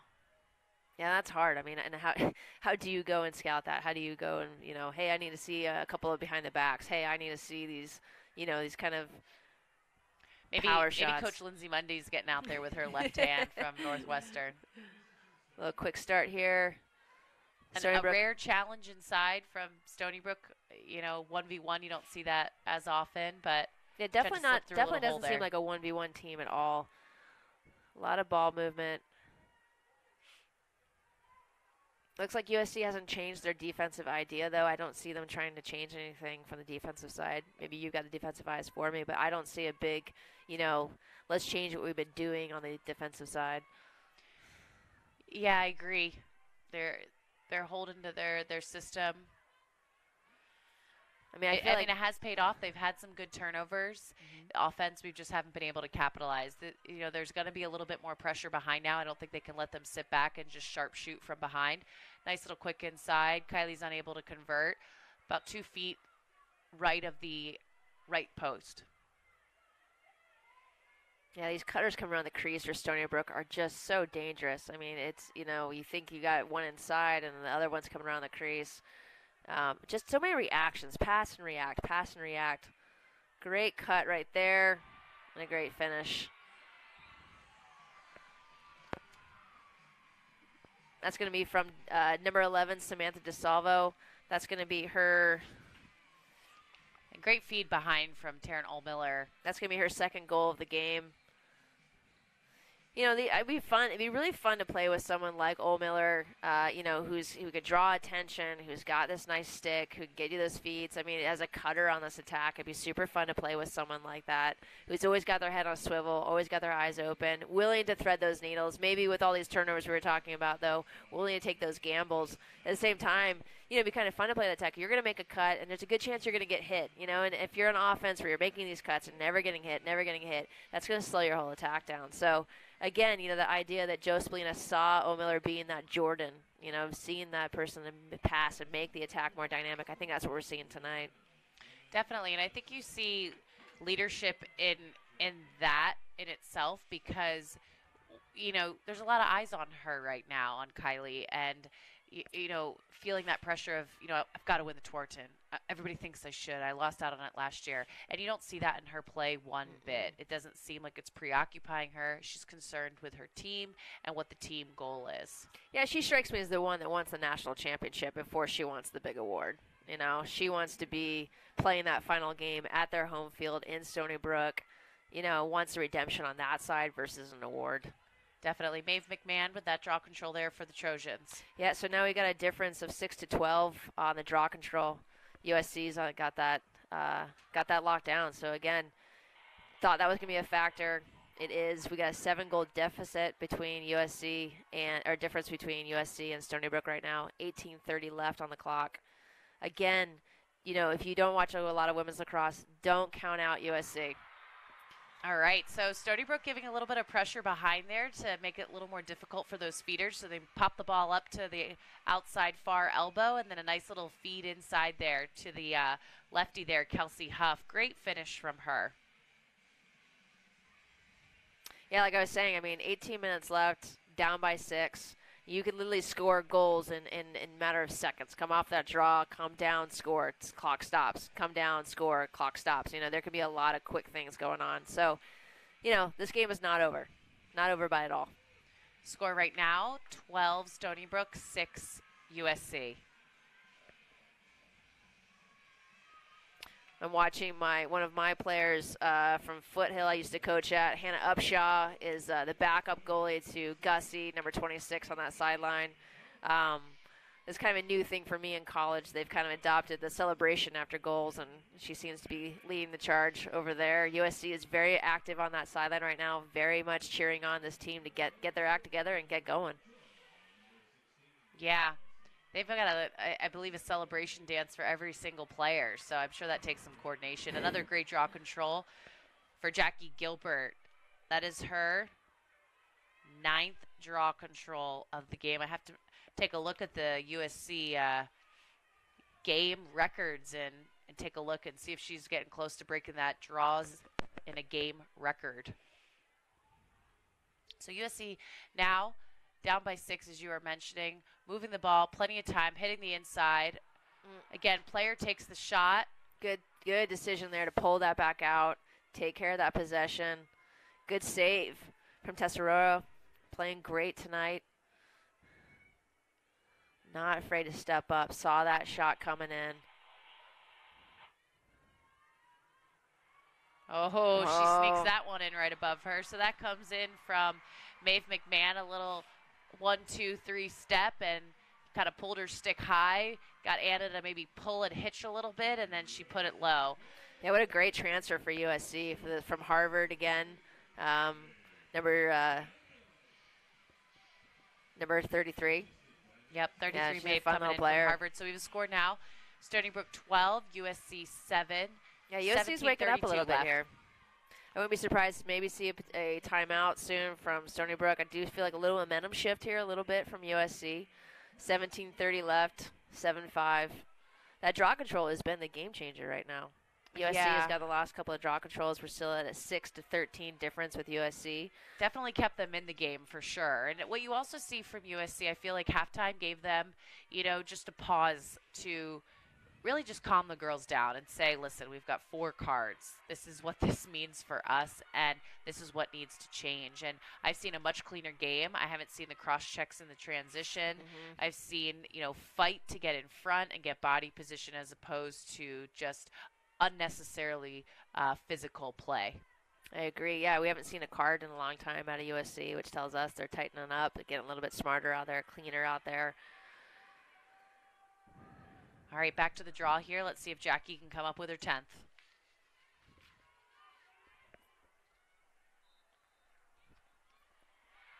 Wow, there she goes. Number 10 for number 6 at USC. Better watch that stick. Here comes Stony Brook. Good pressure. They're slow that ball down. Again, kind of a little bit easier to transition that. Let's see what USC can put together here. 17 minutes to go. 5 goals down.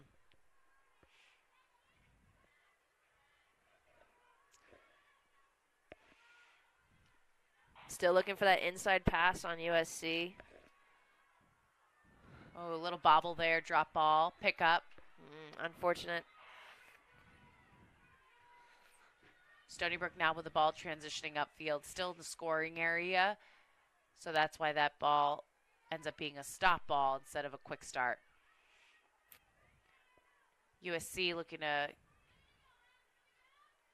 get maybe a possible interception, down a pass, pick up a ground ball, save see if something. they can prevent something from getting upfield too easily. Good pressure, pushing that ball backwards. They're trying to go up. Sometimes you got to go back to go forward. Stony Brook's being patient with this ball in the midfield. A lot of standing, though, at midfield for Stony Brook. Not a lot of cutters. Oh, almost a chance there for a little check. Pushing it at ball. Allie Kennedy's got that ball, pushing it. No one stops her. Lots of speed. Big pick save. up by Gussie. Little bounce off the body. She's able to gather the ball in before it hops out of the crease. Looks like we got a little dead leg for Gussie. I think she took that right there in the shin. Girls lacrosse goalies don't wear a lot of pads. Those legs are basically free range to get hit up. Looks like Gussie's kind of limping a little bit there, took that shot, but what a big save for her. I'm sure she's willing to take the pain for the save. Yep, successful clear upfield, but let's hope that ball doesn't pop out of bounds. Good backup down there on the backside. So we've got USC down here, down by 5. I mean, this next possession, let's see if they can good pressure put something out together here. Yes, Stony Brook's definitely put a little bit more pressure behind here. We're trying to get a little more ball action from USC. You see them playing much more from behind. Again, what I would say here is that the pass is not the bad idea. It's that they're staring it down. I was just going to say, I feel like there's no deception in there. It's predictable, and Stony Brook's looking for it. No, I would say the whole crowd knew where she was passing, and that's going to be a little 4v3 there, and the one more pass down low, fake to the near side, hit the far side, and Gussie went for it. So finished there by I can't tell. Taryn Oldmiller. Oh, another one for Taryn O'Miller. That's going to be Taryn's 4th for tonight. So between she and Courtney, they're involved in about every single Stony Brook point. We've got a score here now of Stony Brook 13. USC 7 with just under 15 left in the second half. Yeah, definitely living up to the hype. We were expected big numbers from the Old Miller sisters and from Courtney Murphy. We're seeing that tonight. It's a really good push from Stony Brook, and that's a momentum killer. Your USC is having some good luck down there, having some goals, and to have a transition goal like that, just boom, boom, boom in the goal, that's a heartbreaker for the defense. Yeah, if you're at home watching the game, I think what you can really take away from play at this level is the ball movement. A lot of us here in Orange County were watching a lot of high school, if we're lucky enough, we get up to see a USC game every now and then. But they just move the ball. It's catch, cradle, pass, and maybe even take the cradle out of there. And we're working to prepare number our girls 11 to play there at the next for number level. 6. That's number 11. There we go, Jackie. I mean, seriously, the difference between the two, 6 to 15 now. USC, I mean, that's a big number, those draw controls, those possessions. They've got to capitalize on these possessions. Again, good pressure. Yeah, can't stare that pass down. It's obvious where it's going in. You want to see maybe a little more challenge, a little more pass, give and goes. Little hidden ball trick there up top. Can hear the crowd going, whoa. Maeve orchestrating that. Maybe USC attack now is just starting to, really get into its groove here. You're always playing against your own defense in practice. When you go up against an opposing team, it takes you a little while to maybe figure it out. Yeah. Still nice little inside. Flash inside there. As you can see, too, what makes that pass inside a little bit more difficult is that they've got a roaming defender that plays behind the girl who's defending ball. So right now, that appears to be number 20 for Stony Brook. So not only are you trying to feed the ball past the girl on you, but you're trying to feed it behind and past the girl who's then roaming and defending behind her. So it's through 2 sticks. We got 15 seconds left on the shot clock.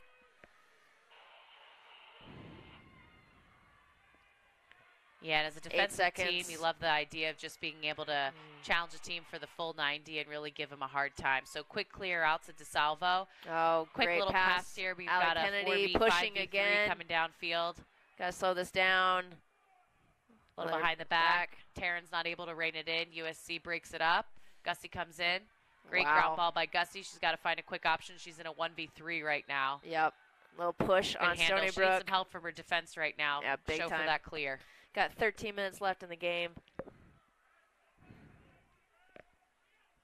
Trying to stay hydrated up in the booth here. Almost feel the sweat from down on the field. All right, we've got the clear out here to Jackie. Looking to bust up field. Hitting in the middle there over to Kelsey. Not a lot of trouble in the midfield like you've been saying. Still going through, looking for a shot. Wow, that's a big-time goal out of number 16. Kelsey Huff. Kelsey Huff. Yeah, you see her moment of take that, right as she throws her stick down. And, with the stick throw on the field, every goal, post-goal, stick is evaluated. And that's to check whether or not it's a legal stick. And I think it adds to some of the drama post-goal. You get to throw your stick down, and it's almost like, what's up? And she's got some great post-goal stick throws. So we've got a score now of 13 Stony Brook, 8 USC. Kate, we've got just under 13 minutes left in the game. Where were you expecting this game to be at this point? Honestly, I mean, I guess I have to be honest. After researching Stony Brook and looking at how proficient their offense was, I expected kind of a blowout, to be honest. I mean, I know you've got Gussie in goal, but you've got so many weapons like that, and as the game wears on and you think you've shut down Courtney Murphy, which, you kind of have, but then all these other players emerge, and so I kind of felt like it was going to be a blowout. But like I said, I'm incredibly impressed with USC's presence on the draw control. I think they're really hanging in that. Where do you feel? Where did you feel this game was going to be kind of at the end of the game with, 13 minutes to go? I agree. I mean, if I had to put money down, I probably would have put it on Stony Brook. I'm excited to see that USC is staying competitive right now, and the draw control has played such an important part. Jackie has had such a tremendous game. My goodness. I mean, this has got to be a record. I mean, we're at, what, is she number 12, 13? Somewhere around there. Yeah, I mean, that's just pure dominance, And again, that's leadership like you're talking about. That's let's get this goal, this ball in the goal. I mean, USC, with this kind of difference between the draw control, this score should be extremely close. And if I'm Stony Brook, I'm going home saying we still got to find the answer for that draw control. Yeah, because USC's ranked number 8, but Stony Brook has one of the toughest schedules in the country, and when they go up against Maryland, they're going to have to figure that out. Maryland has prided itself year after year. They've got great draw controllers, and so to go in some of those tighter games for them, they're going to have to find an answer to that for sure. Man, it's just I'm impressed with Stony Brook's defense. I mean, I feel like I see someone open and then I don't. There's a lot of good movement inside, taking those away. Wide open right now. Yeah, and they are missing a little bit. Yeah, whereas I feel like Stony Brook's looks to the middle. Again, opportunities a little missing. bit of an overthrown ball there. It's unfortunate she was wide open. Second game of the season, they start finding those open people, and USC could really start opening up this season. All right, a little bit of a man-up situation here. Let's see if they can another behind the back. Out of Courtney Murphy. Slowing things down. 11 minutes to go. I feel like it's been kind of a USC show for the last couple of minutes. And again, unlike USC, I don't feel like you're seeing the 8 as clogged. It's a little bit more spread out, a little bit more patient. Going to see more cutters coming off the crease, it seems like. Yeah, taking a little time off the clock possibly. The nice thing about the shot clock is, 90 seconds.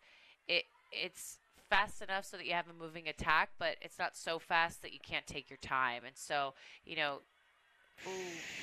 not the best angle there.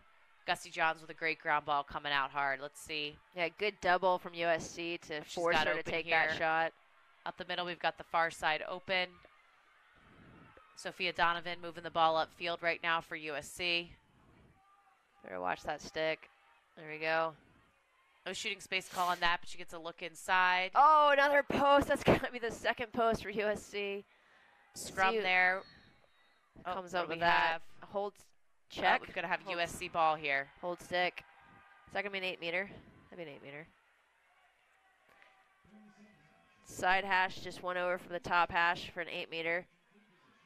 10 minutes left. She does have a teammate just low on the crease. Let's see if she decides to use her.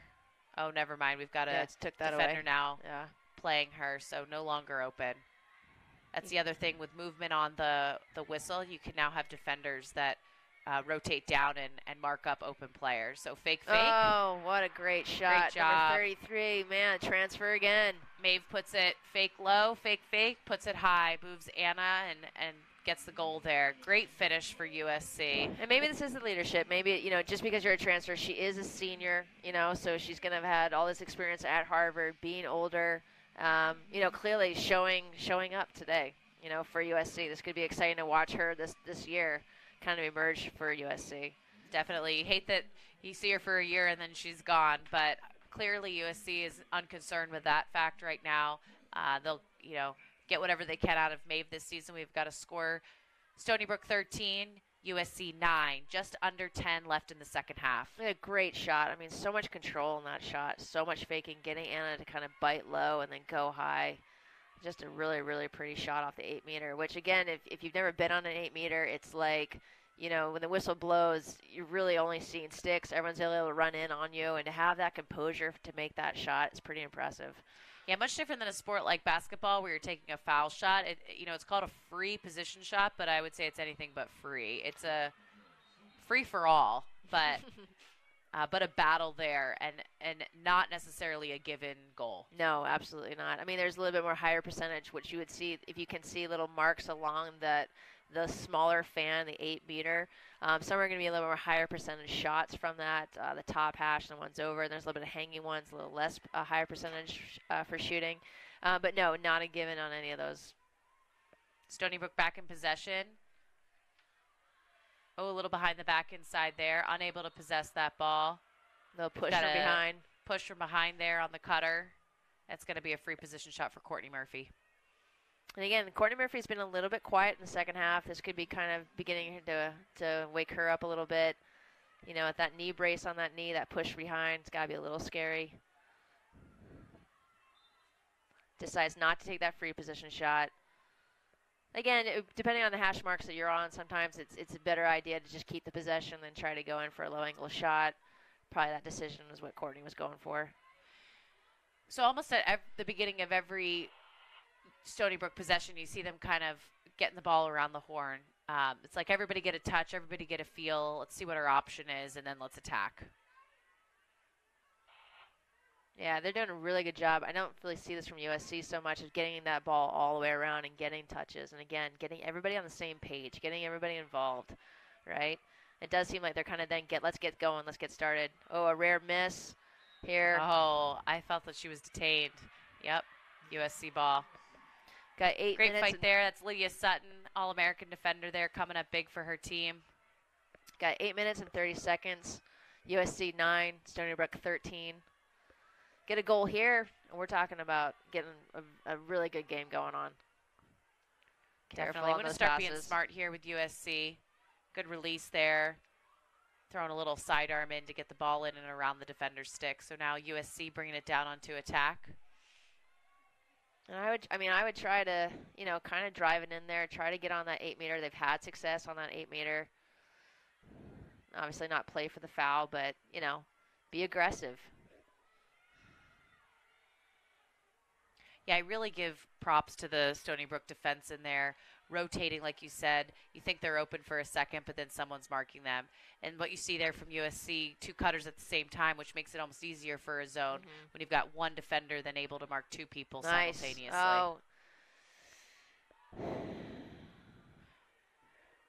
One of the key ways when, I'm marking up or playing against a zone is try to take. Oh, wow. Oh, wow. Thought something might have been there, possibly an offensive call. That's a something. Bummer. Wow. Disappointing. But try to take the defenders through and send multiple cutters from the same location. Therefore, if they're playing in an area, can hopefully take the ball away from. We got to see some midfield defense here. Got to slow this ball down. Not a bad decision to kind of get them to slow down, get set, especially if you can move on this ball. All right, here we go. Stony Brook bringing it down on attack. Got less than 7 minutes to go. Oh, I have a feeling they didn't like the idea of only being up by 4. Yeah, that's a goal from Allie Kennedy, number 30. That's her first goal of the night. But she has been aggressive with that ball. She has been pushing that ball all night and got a great shot off. Yeah, she just came in and ripped that. And, as a goalie right there, great if you come up with a save. Pretty incredible save, but that's hard. That was pretty much a one-on-one. Allie just beat a defender, went hard in. She wanted that goal. Yeah, only at 5'3". Stands at 5'3". I know you like the short ones. A lot of power behind that shot. Again, a momentum killer. I mean, it just seems like every time USC kind of begins to make a run, Stony Brook has an answer, And I think again, it goes back to how fit they are, how you were talking about how poised they are. Stony Brook made a run to the national championship last year. USC hasn't been there. They've handled this kind of pressure before, and Stony Brook to me just looks like a more experienced team. Yeah, I would say, I don't know what USC's hopes are for this season, but I think Stony Brook knows exactly where they want to end this season, right? It's very clear on their goals. And when you have a clear goal in mind, and every practice has that goal in mind, and, maybe USC is, hey, we're rebuilding, or we're trying to find ourselves, we're trying to find leadership, that takes away from that goal, Big draw for Maeve McCann big again, draw. Stepping up. USC coming away with the ball. Just down by 5 right now, 6:30 left in the second half.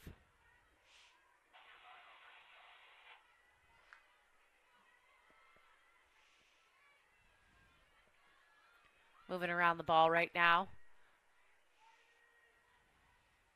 At this point, I think for USC, there's no surprise. You know what you're going up against down here against the Stony Brook zone. And so I think it comes down to patience and then execution. We have seen some really sloppy play from USC. Great look inside. Oh, got to finish this. Now what you've got here is great when defense. You hit the inside, you get 2 to 3 Stony Brook girls crashing in on her. So if they could hit the one more from the girl who gets the ball inside, I think they find a little bit more success, and they'd have a shooter that's more wide open than the girl who's getting triple teamed. Agreed. Yeah, no, I definitely think they need to use the inside as kind of an outlet, like get it in, get the crash happening, and then find the next open girl. And I don't feel like they're getting that next pass off. And the reason that I don't see that happening after this last drive in there by Kelsey Huff is that the people who are then on the exterior, they're standing and they're not moving, and so they're easier to mark up on. So lefty shot down low, Anna with the save, and we've got a clear for Stony Brook right now. Yeah, I do. I think that's the difference, right? Stony Brook, I keep talking about this reaction off ball, right? Reaction off ball. So the crash happens, like the whole defense attention gets on that offensive player, and then off ball people are reacting. And I don't think you're really seeing that on USC right now. We've got a yellow card now, again for USC, check to the head. So they're going to be man down with 5:13 left in the second half. So not an ideal scenario right now. I'm sure we're going to see some active play from Gussie down here. Kind of being that extra defender. Yes, if you get the ball turned over in your defensive end when you're man down, you actually at that point are even because Gussie can step out. So it goes back to a 7v7 as opposed to being a 7v6 with field players, Stony Brook versus USC. So when does USC get a little bit more on the hurry-up offense? I mean, at what point do you think you're, it's just we got to go for it. Just, throw caution to the wind and go after it. At what point? Do you think we're there yet with less than 5 minutes to go, down by 5? I think we're getting there. I think we're just about there. Yes, you don't want to let it go down too close because you've got 90 seconds. That's a minute and a half that Stony Brook can just kill the clock with essentially a stall with the shot clock. With a shot clock, goalie has to save the ball or it's got to be played off one of the posts. So random shots wide are not going to count as shots on goal. So you got to keep that in mind. For USC, I think this is, a good opportunity to have a timeout. Obviously, Stony Brook called it, but it gives USC an opportunity to, like you're thinking about, Kate, right now, what are our options with just under 5 minutes?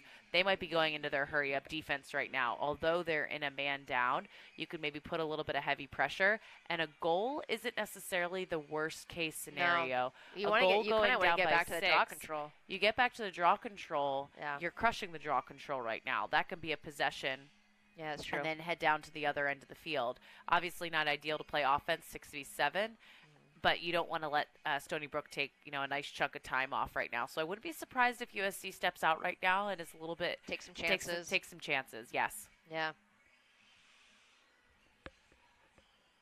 Now from Joe Spallina, in this scenario right now, up by 5, I think you feel okay. You could feel comfortable. I don't think that you are you're completely set or relieved. I think you're still like, okay, we haven't completely stomped him out yet. We don't have that 7-goal lead anymore. And so you don't want to get complacent. You don't want to take anything for granted. He's telling those girls right now, this is our game plan. Let's stick to our game plan. Let's be smart about our shots. Let's take the shot that we want to take. Mm-hmm. Yeah, no, I would totally agree with that because, again, on that flip side with that draw control, I don't want to give USC the ball back, So, yeah, I want to take some time off. I definitely have got to get a goal on our possessions because for fear of the domination on the draw control. You're basically just handing them another opportunity to try to even that score up. So, I feel like the field right now. Yeah, Sorry, Kate. I feel like Gussie's played well. I think she's been, I feel like the defense has been crashing well. I don't know if their transition defense has been fantastic. I think they haven't really been a great job of slowing that ball down, and a little bit of hesitation I think has hurt USC a little bit. But I think in their settled defense, I haven't seen them being, they're just playing against a really potent attack right now. In the second half, I feel that the man-up situations, the fast breaks for Stony Brook have been tough for Gussie. She hasn't, been able to make. I don't believe she's made one of those stops, and the odds are against you. And we tell the attack and a man-up they're supposed to score, but you hope for her sake she can get one, maybe two of those, and really set her team up, with another offensive opportunity. So it doesn't look like USC's being too aggressive on the defensive side. No, it doesn't look like it. Not yet. Yeah. We got about 50 seconds left on that shot clock. I would suppose that they're probably going to just work this clock, pass it around. Surprised that USC's not trying to step out at all. Just trying to dictate a little bit here, kind of sitting back there on the 8, sitting back there on the end line. Yep, just passing around the horn right now. Got 30 seconds left on that shot clock. Maybe USC's hoping to just kind of get out of here with a man-down situation. Force them into...